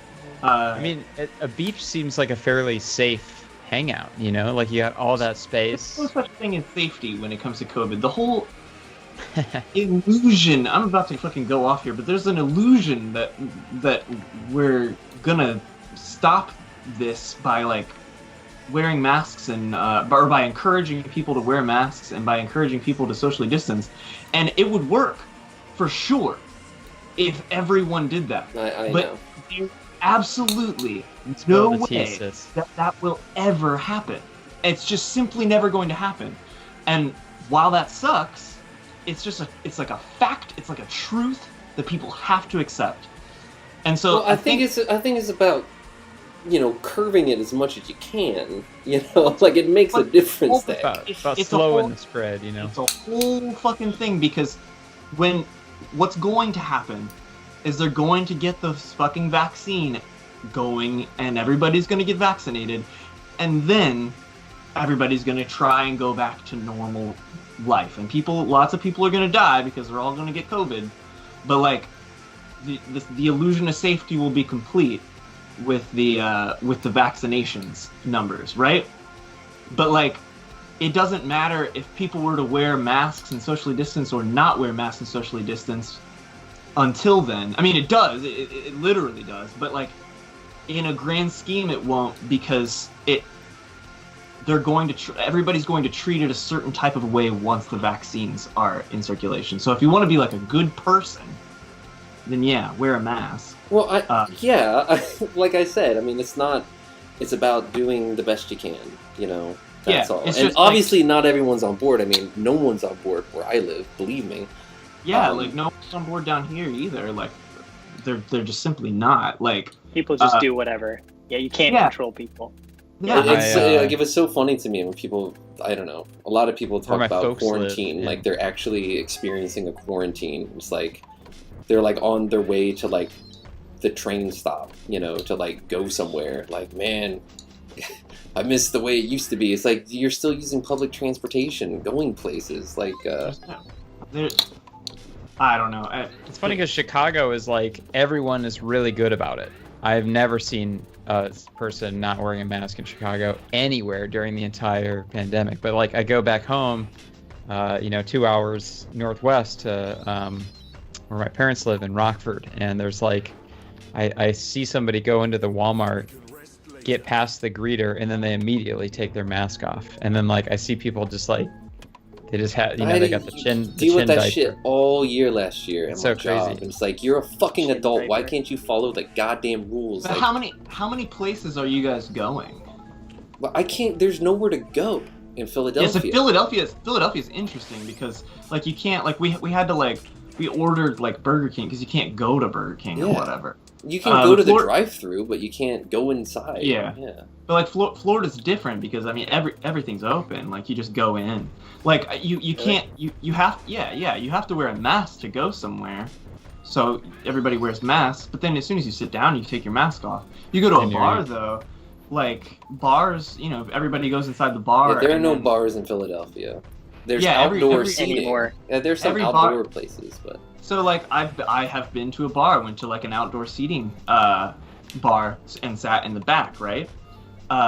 And it was like, it's like, okay, but if you go inside, there's a shit ton of people inside the bar, and nobody has a mask on. Like, That's the crazy. bartenders, I think the bartenders do, but I mean, it's there's 150 people inside. They don't have masks on. So it's just that it's like I wouldn't want to be in a place like that.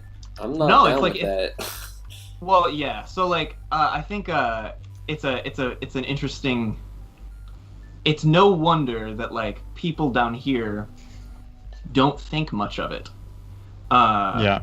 Because they're going out and doing these things, and then they're It's already been normalized. yeah, like they're like, well, I go out all the time. I There's haven't no gotten social COVID. pariah about it. Yeah, you know? there's nobody sees fucking people dying in a hospital. You know what I mean? Right. They're not seeing it. So it I don't know. It's I don't know, strange. It's really bad in where I live. Like, it's been bad in both Philadelphia and New York, like you said. And I just know healthcare professionals, one who works in a COVID ward, and it's just it's horrifying. It's not a joke. Yeah. She my friend Katie works in the COVID ward of a hospital, and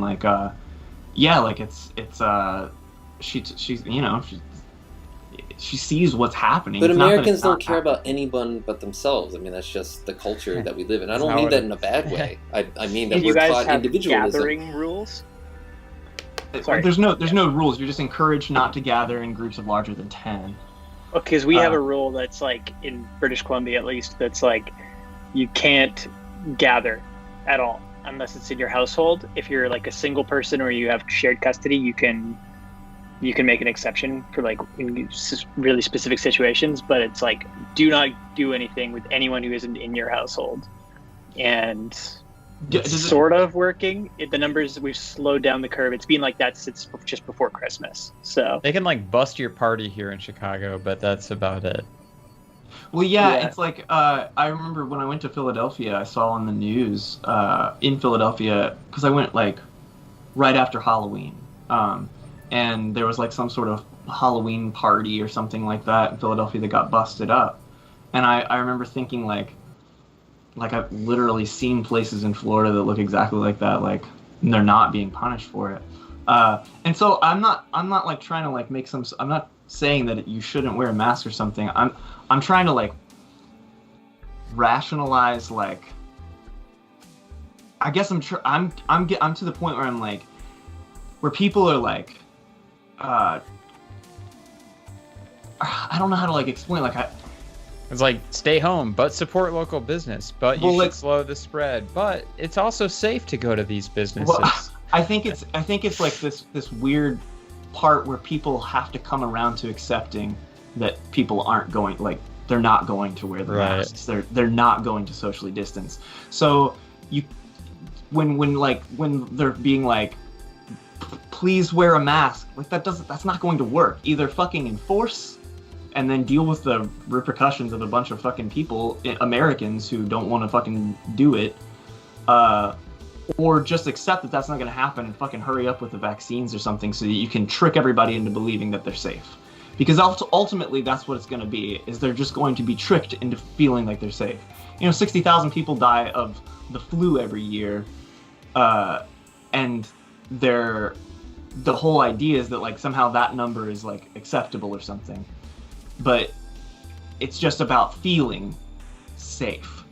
You're not I think that people are going to be dying of COVID in droves for the next fucking 100 years, unless they have an actual vaccine that actually makes it safe. So it's reaching some sort of number where you're just okay, yeah, this is acceptable, I guess. I just think it's brought everyone to the point where they have to ask themselves the question, how much do you care about yourself, about other people, about how much you're willing to sacrifice for the public good? And the answer in many places is absolutely nothing. And I had to look these people in the face. But I'm sorry, if you go to a place and it says put a mask on, you should just put a mask on because you should follow the rules. There's just no fucking respect. When people get in my face without a mask, I want to punch them in the face. Most people get the fuck away from me. It's not your call. You can be this is no big deal and this is all bullshit, but that's your prerogative. I need you to stay the fuck away from me and you can go get COVID. That's fine.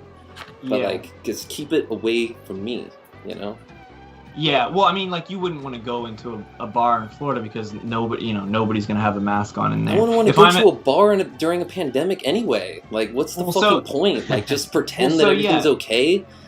So that's what I think. So what your original argument or whatever is saying is that people are.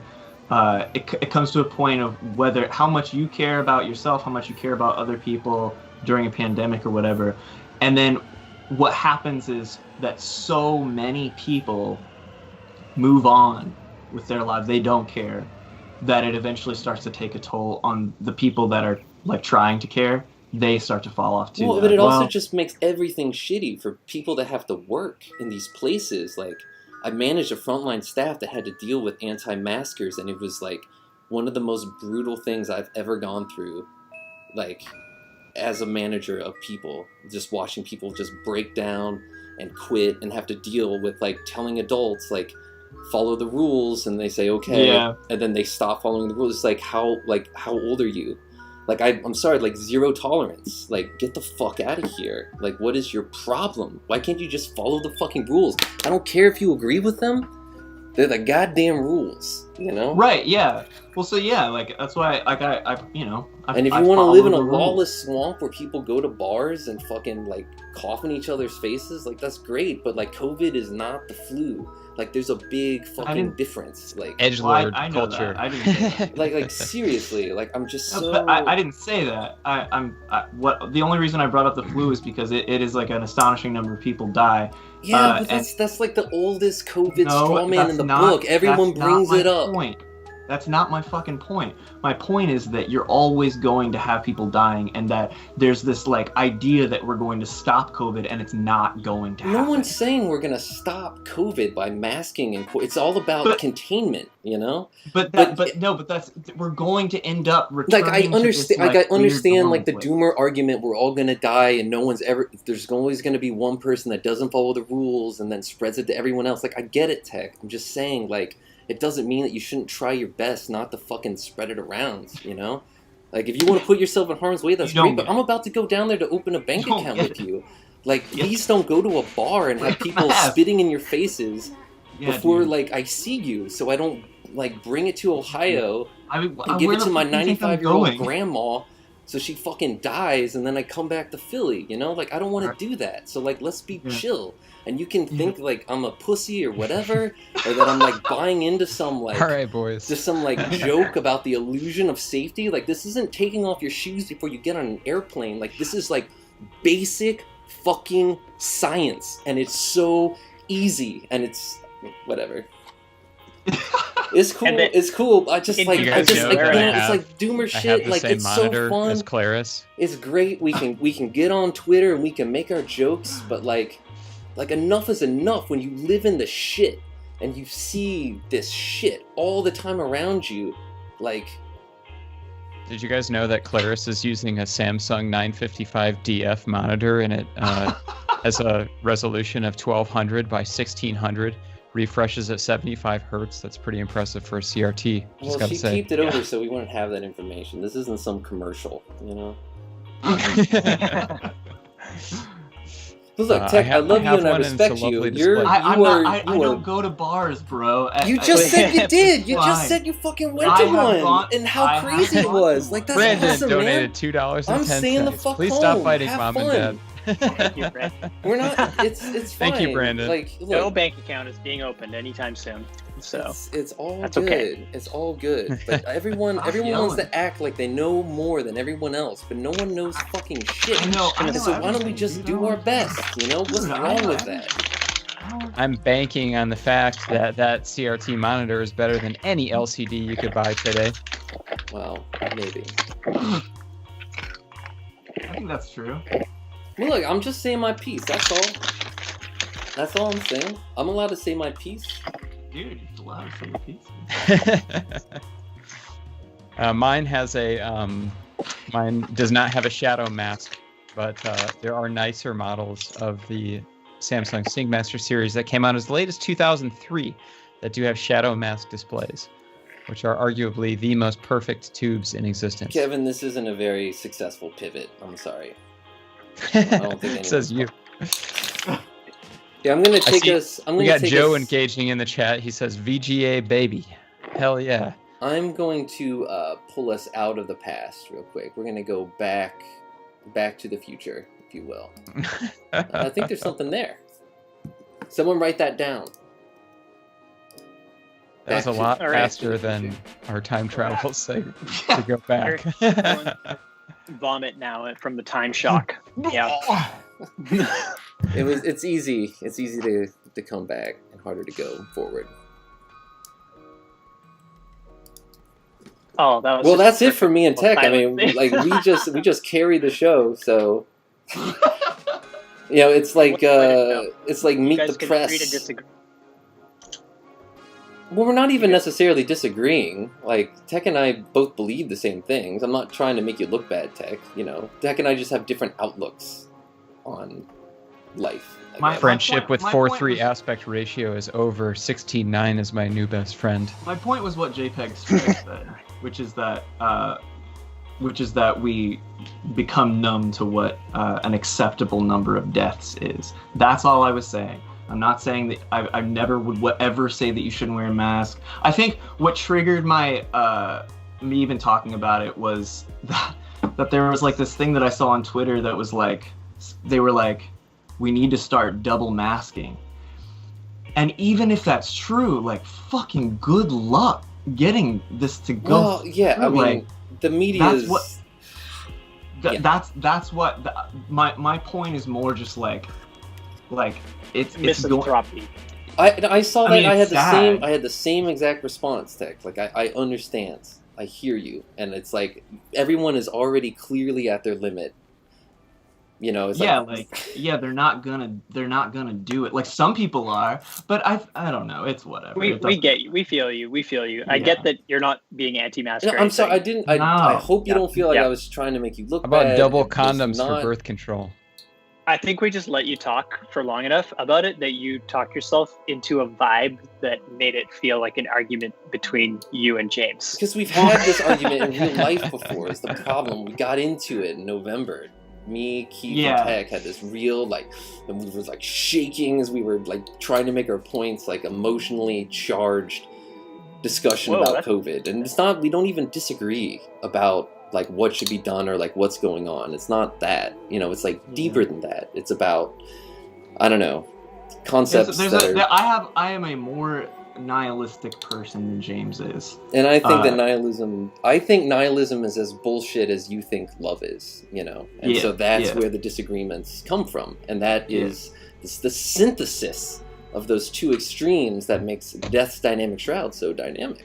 Speaking of But loveless, I it's- believe we it's have a a little song hard- from My Bloody Valentine on the playlist this week. Hold on, so- I'm not done. No, we're getting It's a little into bit. it. It's a little bit tricky because once upon a time, before Japan, James was as nihilistic as I was, and I had a buddy. Fan. But no, true. I'm not totally nihilistic. I get that it's fucking lazy and easy out and all that kind of stuff. So I'm not. Well, it's You know. to me, it's But- as exhausting as the COVID shit. It's like, because just getting on the internet and just seeing it. Like, I was complaining about I people tweeting, just complaining constantly. It's like, Well, I get sick of people complaining like, I can't believe I saw another person who didn't have a fucking mask on. Like, wear it right. It's like, fucking yeah, dude. Everybody's a fucking moron. How are you not getting this? Like, stop. screaming in the echo chamber is It's the same. It's the same thing. But I mean, obviously, like, those people are right. It's just annoying. And so I think I get to a point where I'm like, just fucking stop. Everybody's gonna get vaccinated. We're gonna pretend it's fine. And Like, it's that's what's definitely happening. true that I was right there in the darkness, and then once I realized that you can buy plane tickets and go anywhere you want, life became much more beautiful for me. And then Well, Japan didn't do that for me. You But can't do that anymore. well, I was Yeah. I was by myself. I was by myself. I had a month, and I don't know. You can listen to the HCMJ album Umimi to hear all about how my listen to the HCMJ album Flight, and then listen to Umimi, and you will be able to hear a definite shift in the way that I viewed life and experienced it. And I am glad to be where I am, and Tech, I respect you and love you, and I can't wait to. Just so the chat understands, this is Death's dynamic. Yeah, we're not fighting. Tech and I Yeah. love each other. This is what people who love each other. This is how they talk to Yeah. each other. Like, you think You love? say that you're lifting the shroud? this is how James and I get sometimes, but it's not like it's just passion and thinking about things, and I love James to pieces. Tomato. Let's call the whole thing. If there is love, then I feel it for James. Oh, and I feel it for you, Tech, but not sexually, because I respect you. Yep, it's just a different sort of love. Well, it's the ability to really be honest with someone about things that you can't be honest about with other people because you're afraid of how they're going to react. There's nothing I would be, even if I know that Tech would completely disagree with me, or I know that there's nothing I could kill someone. I bet you if I murdered someone, which I never would because as we discussed, I even have trouble haunted by the mice that I had to kill in my house. But if I ever murdered someone, Tech is the one I could call and be like, Tech, I killed someone. What should I do? I've extinguished a human life. I extinguished a human life, but Tech would probably be like, what did it feel like? God. No, here's my reaction would be like, fuck, are you fucking kidding me?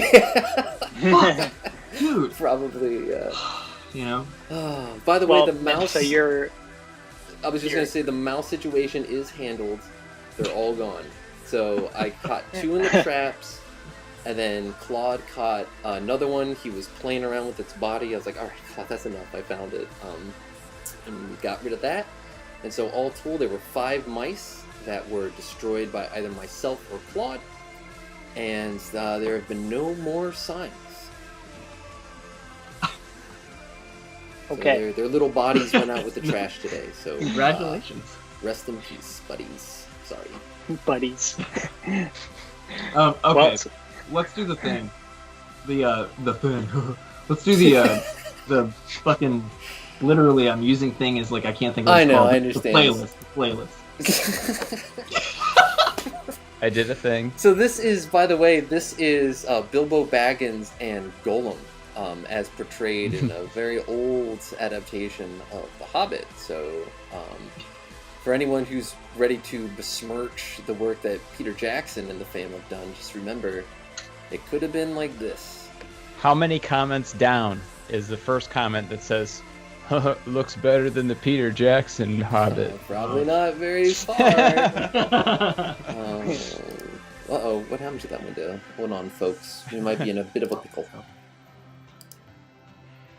Oh, there we go. Alright.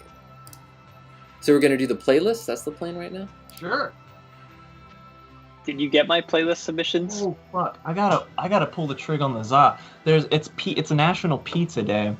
I made a za earlier. Really? It is today? Yeah. I didn't have to have a special occasion to make it. I just did. I ordered a pizza the other night, and it was the worst pizza experience in my entire life. Oh no! It took over 2 hours to get here. I ordered a pizza with light pepperoni. It was a white pizza with no pepperoni. Oh my! It was very cold, God. And the driver was unapologetic. In fact, he seemed mad at me.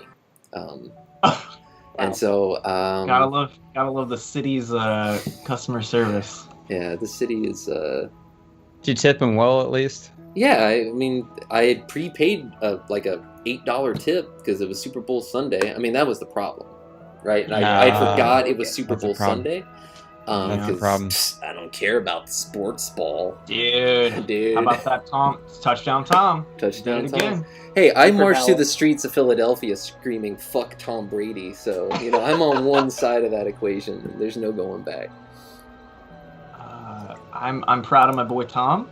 No matter how much of a MAGA chud he probably is. Mm-hmm. I just admire greatness. Oh, dude, I have $10 of Papa Dough. It's alright, Wow. dude. I got Domino's pizza points, so $10 off. $10. Can you get off DLC for your pizza with that? They have a point system. Oh. My DLC is going to be an 8-piece buffalo wings and a 2-liter of mug root beer. Nice. Mug root beer. Pulling the trig on the mug. Not even. I'm just going to eat tater tots in pizza's stead. I will have tater tots tonight. Just in a triangular shape. Pour a bunch of sauce on them and then smash them down. I had to a half circular an form. Italian submarine sandwich tonight from Potbelly's. Ooh, Potbelly's can be good. Yeah, I had some mac and cheese with it. Not bad. Yeah. Italian Not a bad restaurant. Good Yeah, starter. man, I haven't restaurant. had like a soda in like, I don't know, maybe since we went to Japan in 2019. I think I had a Coca-Cola there. But Every a now and mug then, root you know, beer sounds maybe just like once amazing. Dude, I would love a mug right now. I went for years where I was only because I used to drink like 6 Dr. Peppers a night. It was horrible. Yeah. Wow. So I switched to water, and I would only Good drink call. soda. Yeah, I would only drink soda when I had pizza because anybody who drinks water with pizza is a fucking psychopath. But I have fallen off the wagon, and it's horrible because I've been going to Wawa late at night. And because it's 24 hours, and they have these sandwiches that I get, and then the soda, you can get like 44 ounces of soda for 99 cents. Did they And play so- George Harrison in there? God, God, that song rips. it does. Yeah. So I'm currently drinking a grape Waterloo, which is Oh, wrong zone. IMO a god tier seltzer. It's probably the only thing better than Polar for me. It's not as good as Topo Chico because nothing is, but the grape Waterloo is really, really good. And I haven't had anything grape flavored in a while, and it really tastes like a grape crush, which I used to enjoy as a boy. Well, hey. This Oh, post wow, is this brought is to you cool. by. We have some You, cool weather going on here. Isn't this neat? This Nice. place. Are you What kind of flying? weather is it? I am Yeah, flying, let's- and What? I'm flying on a Magitech armor. So cool. They fly in this Wow. game, and that's it. That is so cool. So I will only argue that your water with pizza can be countered if you have carbonated water. I think that's fair, totally but it's acceptable. also awful. Yeah, drinking carbonated water is its own sort of psychopathy, but yeah. Color me a serial killer then. Yeah. 'Cause- Oh, I already do, Kevin. Damn, that is the sickest Magitech So rendered cool. armor. So I gotta be honest with the Final Fantasy XIV thing. Feels a little bit grotesque with the amount of like. There is Fan a grotesque amount of fan service, 100%. Yeah. It's the Mandalorian of Final Fantasy. A little bit, yeah, definitely. But I can appreciate that as It's well. better than But the you love to Mandalorian. see it, right? I mean, Yeah. come on. I mean, yeah, it's hard to argue. Here, I against can even go to like if I go to Camp Dragonhead, and I start Dragonhead. and I start Sounds cool. walking with my Magitech armor, it will look a lot like your dream Final Fantasy VI Remake. My dream Final Fantasy VI Remake is there never being one, because enough is enough, folks. Yeah. But that said, Do you have a house in this game, James? I do. I can show it to you. Because I remember thinking, like, is there like a real estate industry in this? Because I know there's a market for items where you can actually sell stuff. So the problem But- is there's a housing crisis in this game. Of course, that's Life just, imitates art, imitates Yeah, life. like all the houses are purchased and they won't make any new I- instances. that really bothers me. So if you came It's into a this fucking game, video game. God. I know, right? That's But I'm lucky to have a free company that bought up a mansion in a prime location in Gridania at the Lavender So it's like your Beds. fraternity bros. Fucking God, 1%er over dude. here. really, this really hurts my soul that there's a housing crisis in the fucking video. It's okay. It hurts just, mine just too. I if- want my own house instead of living in the free company mansion. I'd love to have my own house, but it's impossible. Mark, You have a if it makes stratum you fees feel, to pay, yeah. if it makes Yeah. you feel any better, Mark, none of the video games, they're not real. Yeah, that's why they should have more houses. Well, and as a stopgap, they added apartment buildings so you can have your own apartment. I hate this so much. I love it. I love it. Really Are they really small and make some people who don't have as much money's life worse? Well, I don't know because I live in a mansion, so. Ah. Why So would this you? is my free company's mansion here. Pretty nice. Our neighbors across the street, though, they have the cool one that looks like a Japanese castle, which is pretty. Is there a sick. stock market in the game? No, but there is a market board where you sell things. Of course. I love it. We're gonna enter my estate. I could kidding. the Is marketplace. gentrification possible? Yeah, Tech's coming on full money game right now. So this is our mansion. Our free company hall here. You can see is huge.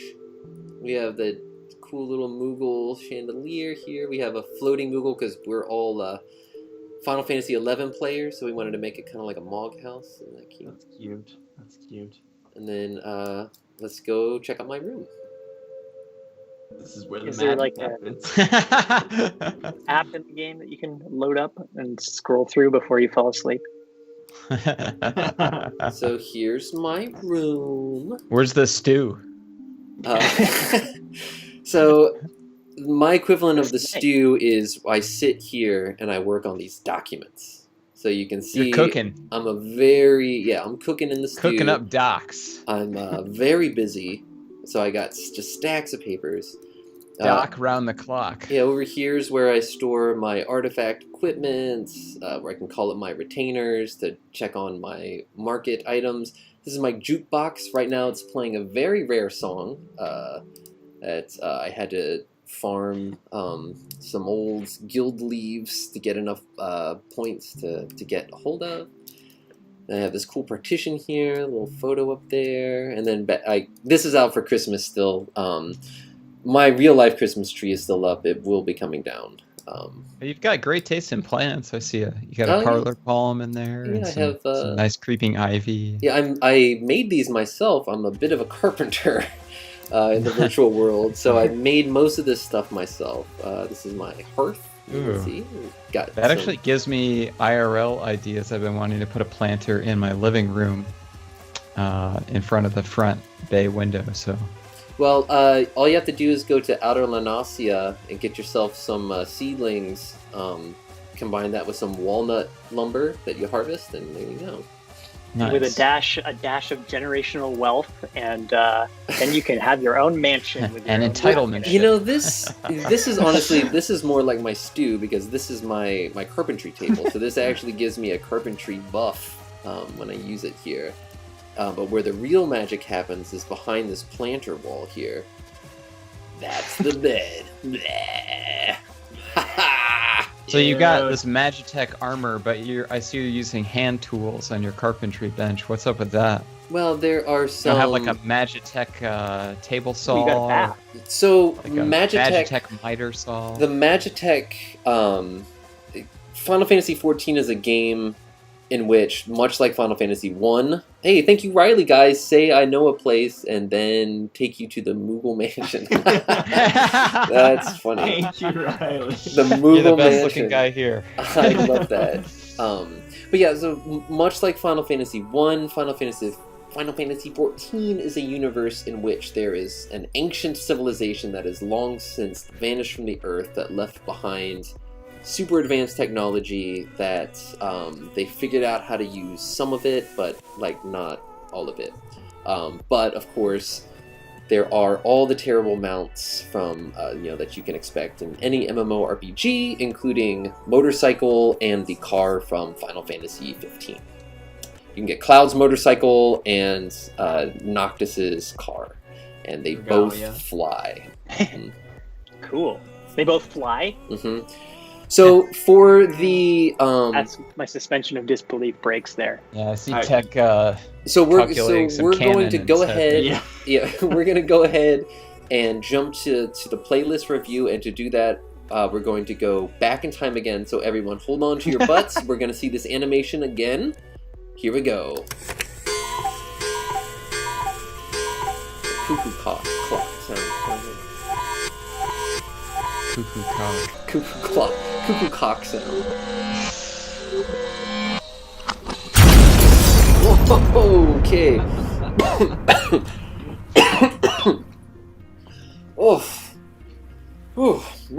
Oh man. So let's see what's been going on with Claris still playing Final Fantasy XIV 1.0. Wow, look at this cutscene. There's a crying child. As you can see, lots happen lots happen in this game. It's a lot that happens. Now elements are going to take him away from me too, just like they did my brother. It isn't fair. Faye dear, hush now. All will be well, you'll see. Run along now. Back to your room. Mark, are you wearing shorts? Yeah. Me too. I'm disgusted. Do you see them? Yep. Alright, there we go. Gets a pass because he lives in Florida. Yeah. It's pretty warm here. Right. So let's pull up the playlist here. So now Opening Claris Spotify. is pulling up old Spotify here. It's got the old logo with the goofy letters. Remember that? The old Spotify logo? No? I don't remember that it. at all. We got to go back to present day. Oh no, you can access the internet here. They had the internet in 2010, it's true. I wasn't sure if. Oh my Claris was, god, I don't remember playing that at LAN. all. Wow. Whoa. I love it. That's wild. That's fucking They awful. should've kept Why it. did that? Should they? Looks like a dog walking site or something. Bye. Ooh, it does. Wi-Fi Spot. tracking for your dog walker. Yeah. So anyway, Oh. so what's going on here? What's going on? Mark is up first. Mark was the first one to submit tracks. It's rare. My first time. being the Naturally, Mark submitted 2 tracks from the same artist. God damn it. It's always something uh, with that guy, huh? first- Yeah. I'm an embarrassment. You're a waste. What'd you get? Chat's talking about Groove Shark. You remember Groove Shark? Ugh, don't remind me. Ugh, Groove Shark. What? Groove Shark Orange. It's one of my favorite colors. What's Groove Shark? Groove Shark was just it was the kind of fucking music website where all your co-workers who don't fucking know anything try to sell you on it. Like Deezer? Like Deezer? Yeah. They served great ads. Uh-huh. Lots of ads, terrible UI, like inconsistent fonts and Metadata. stuff. And Yeah, metadata, that's what I was trying to think. So yeah. It was, Okay. really good. Okay. Really good. So I'm up first for this list thing. What did I actually add here? Let's see. James, can you pull up Spotify so our no, this is our playlist. We're doing a Groove Shark playlist now. It's Oh part my of the god. Vaporwave retro. Oh, Jesus. Okay, here we are. Oh yeah. Okay. The dark. I don't know what these words are. I just like the music. But my first track is from the Dark Cloud original soundtrack. It's my first PS2 game that I ever owned. Is Dark Cloud. Really? And it was a really great first game. I was like, this is fucking sick. This is so much better than Dreamcast. Damn. I don't think these first 2 tracks are by the same artist. It's just like a lot of video games are published by Sony or whatever Platinum Games, and they just like don't credit them, or it's like they're They composer love credit artist is, like, erasure. yeah, it's like baked down in the metadata somewhere. Yeah. But yeah, there's not much to say. Like, I basically was like, I also played this early days. This game had like a lot of hype, I think, for like just like people who like just got PS2s, or like they were like really waiting for like a cool RPG on PS2. Maybe I'm wrong about that, but like it just seemed like it came at a time when everyone was like kind of hungry for that PS1 era RPG. And there was then, like a 3D like city building. Like it was so, Yeah, and then you could go in the buildings after you place them. I'd never experienced anything like that before. it was super cool. And I think the second one like had a little bit more of a narrative to it, maybe, but you were still like at the end of the day you were building a village, Mhm. like, which Well, I is think the- super cool. Retroactive consensus is that the second one improves upon everything that the first one did, and is maybe better. But I've never played either one of them. Is the final boss Dark Sephiroth? Dark Sephiroth. Dark Sephiroth. Wow. That'd be Anyway, yeah. there. All right. What, And then my next track was I think it's like a battle. It might be like a path theme. It's not a battle. I listened to a lot of the Legend of Dragoon soundtrack the other day, and like I was actually talking to Kevin in the middle of the night again, and kind of went down a rabbit hole of like listening to music, and that's why on Friday we're going to do a DJ set, co-DJ set on Kevin's stream. So nameless streamer DJ set, but this soundtrack feels like oddly like cinematic.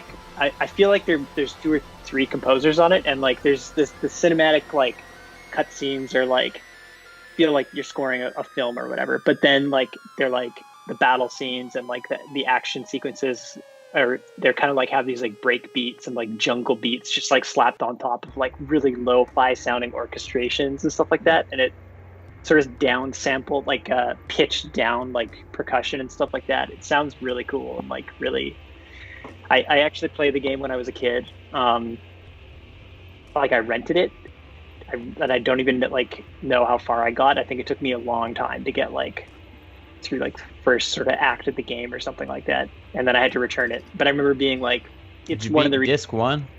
I don't think so. That's a 4-discer. Is it 4 discs? That's a 4-discer. I thought it was 2. But... 4 for sure. Okay, did you play it? No, it's sitting on my shelf collecting dust with about 100 other amazing PS1 era RPGs. Eventually. What's Bloody Tourist, Mark? Oh yeah, my last song that I chose, which is it's from the movie Bulletproof Monk, which I have put a song from this movie on the playlist before. I seem to recall that. And again, it's just like kind of like it's my favorite flavor of Eric Serra, the composer for like the Fifth Element or whatever. His kind of like phoned in like 90s, like I just got the Proteus keyboard score. Proto bunker tune, wouldn't you say? Yeah. There's cool elements, some bunker step in there, and it's like bunker step. Bunker step. When I hear this song, I picture how he looks. He just looks like a weathered, sun-damaged kind of like French guy, green skin. And he's just like, I picture him there like in the 90s with sandals, just like at a keyboard, just like a stock preset drum loop and playing the bass to it, even though he's like surrounded by like the resources to record like the Czech orchestra. Republic. Yeah, like he's able to like he did like the GoldenEye soundtrack and stuff like that, and like some of the songs are, like beautifully recorded orchestrations, but then like some of it's just like, dude, this is just a preset drum machine sampler. Like, yeah. So I had to put it on there because I do find myself just listening to this stuff for no fucking reason. I love it. Yeah. Well, I think the fact that you love it is reason enough, you know? Some people think that love is not enough, but... It's like... Major like, Briggs' greatest fear. Maybe it's like something to do with your Hobbit relationship that you have, where you're just like, I don't hate it, but I don't love it, but I hate it, and part of hating it is my enjoyment of it. Fuck the Valley Fudge, my hate, my loves, what Jason Lytle wrote about Modesto, where he's from. Kevin, what last boss fight you got there as your first track? So this is by KHDN, and this is from the Raturgy OST. And Raturgy was a really interesting vertical shmup for the Dreamcast, and it's got a really cool cel-shaded style, and it's kind of an experimental shmup. There's a lot of things that you don't really see in other shmups, and it was ported to the PS2 and the GameCube. And I didn't know, but there's an Xbox 360 port. And recently I was messing with my modded 360 and putting new games on it. And I saw there's a Raturgy for 360. I played it. It's awesome. And the soundtrack is just really sick. And I was actually like, wow, this is kind of like Markcore. Raturgy. You know, it's like... it sounds like a vehicle combat game where everyone's a mouse. With an attitude. Totally. So I put this track on my March Equips Picks mix by Bullet Heaven as kind of one of the last tracks in the mix. And I really like this one. It's a really good track. It's got a sick like acid techno breakdown. And overall the soundtrack is very quirky and unconventional, but also very like very Y2K sounding. and I appreciate the aesthetics there. So like an italicized Pizza Hut logo. Yeah, totally. Can you guys hear me now? Some nodes coming Yeah, out. Yeah, I could always hear you. Something cut out and something went weird there. All of my things disconnected. Anyways, Oh, continue. sorry. Sorry, No, James. we're almost at the finish line here, buddy. Masashi. So yeah, we got a Hamozu song on here, and Mark and I were talking about Hamozu last night, and I really wanted to put a track from the Musashi Samurai Legend soundtrack. It's a PS2 game, the sequel to Brave Fencer Musashi by Squaresoft, and back when they were still calling Squaresoft. Back when you could still call them From the Squaresoft. Summer of Adventure. But it's not on Spotify, so I was like, I'm going to put another Hamuzu track on there. And I've never played Unlimited Saga. It's supposed to be like really obtuse and hard to understand. Sounds long. But it looks really cool. It's got a really cool kind of like watercolor art style. And I like Saga Frontier 1, so I started thumbing through the soundtrack and I was like, sick. This is perfect Hamuzu. So this is in place of the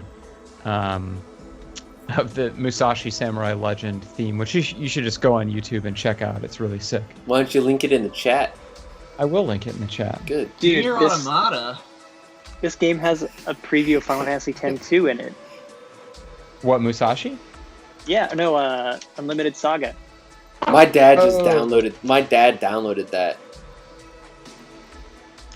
What? Well, I want to play a game. My dad can just download it for me. What is that a reference to? I know this. Nothing. I'm just creating a character. Keep up. Just being a weirdo.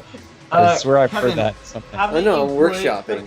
Haven't you put a Nier Automata song on the playlist before? What's this one all about?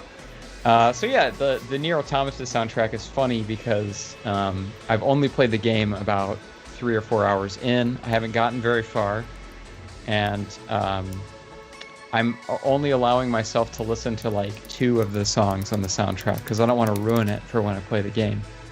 But this is like the opening music for the first level, and yeah, I was just reminded again the other day about how good the opening to this game is. It starts you off in like a shmup segment, and it just grabs your attention immediately. It's like you're in an airplane and you're like, you know, you're in part of a strike force, and it switches from like a overhead shmup to like a left to right shmup to kind of like a dual stick arcade style, like what do you call it, where like one stick controls the bullet fire, the other stick controls a twin stick shooter style. And then it goes Ed Junior, again. here before you guys Junior, go, thank I just you. joined Junior. your World Mixtape Club, and I don't know if I'll be able to make the FF. 14 thingy, but yeah. You guys have a nice Have a day. nice day. Yeah, no Thanks so problem. much, that Junior. Hey, I'm really sorry. I gotta interrupt because I'm gonna have to go outside and grab a pizza here in like a very short number of minutes. I So can I'm gonna do moderate. mine. So, I'm gonna do mine. Okay. go for it. You get back to the Spotify so I can see. Oh, what the sorry. hell Yeah, this is the I Final forget. Fantasy XIV crossover. Nier Automata Nier crossover. Crossover, yeah. Huge. It's This is crazy. the Hobbit DLC.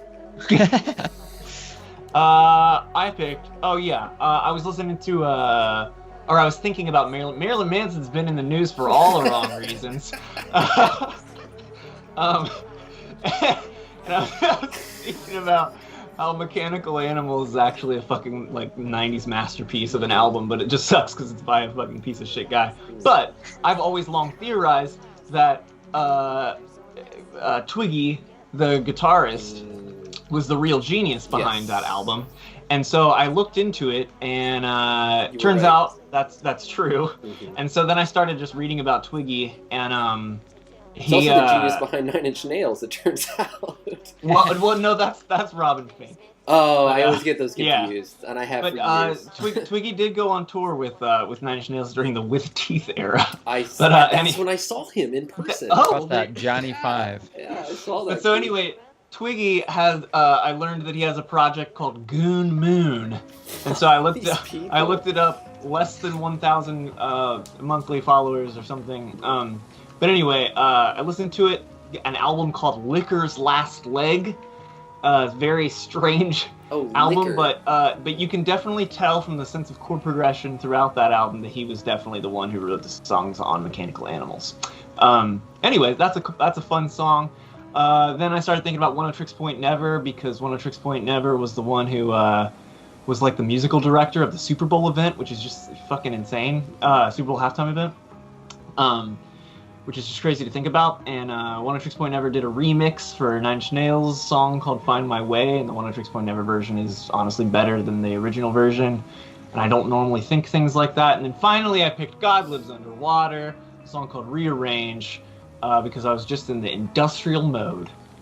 And it's just a song that I really liked when I was like in high school, and I listened to a lot of like Stabbing Westward and Filter and all those other bands where they wore a lot of black fishnets and stuff. Yeah. That song rips. This song is so awesome song. good. Damn, I'm about to add that to the playlist. Oh yeah, doggy. Oh, so good. then yeah. Alright, you go get your pizza, I'll do these real quick. I'm making a new DDS album for the Mixtape Club, which is why my beard is so long, because I'm not going to cut it off until I'm done, and I hate having a long beard, and it's so itchy, and I can feel it on my lips, and it's just, so that propels me to Looks do great good. things. And it's probably bye everyone. Oh, yeah, probably. Bye, Tech. Okay. Bye. See ya. Enjoy Enjoy your that pizza. And it's kind of shoegazy. This is kind of a shoegazy DDS album. So please look forward to it if you're in the Mixtape Club. I think you'll like it a lot. So I put on What You Want. Not the BC Boys song, but the My Bloody Valentine song, which is... All the tracks on that album are my favorite, but this is one of my favorites. And then also was listening to Kraftwerk earlier in the week. I listened to Tour de France, cover to cover. One of my favorites. I got into Kraftwerk when I was in, I don't know, like the 8th grade or something, because I had a friend with a weird dad. And he was all about Kraftwerk, Procol Harum, and Butthole Surfers were like his favorite bands. So I got into Kraftwerk early on, which was cool for me, because that was really my introduction to a lot of electronic music that was not ambient new age, which my parents were into. Tour de France came out in the early aughts, but it was really cool because it was a new Kraftwerk album, and if you're into Eurotrance, and as you know, I was listening to the Pixel Junk Eden soundtrack recently, which has a lot of German Eurotrance on it, that Tour de France really fit the bill. And finally, Chicks on Speed, Glamour Girl, which was a song I was into circa 2005 or so, and it was already kind of old at that point. I just remembered it out of the blue, and I listened to it last week and was like, this still hits. It sounds like a great Sonic Team bop, and it's really just a fucking great song. Chicks on Speed, they were really cool, kind of like art pop before art pop existed, indie when, like, before it was cool, kind of Gen X art school music. Whole album is cool, but Glamour Girl, that's the one. Anyway, without further ado, I'll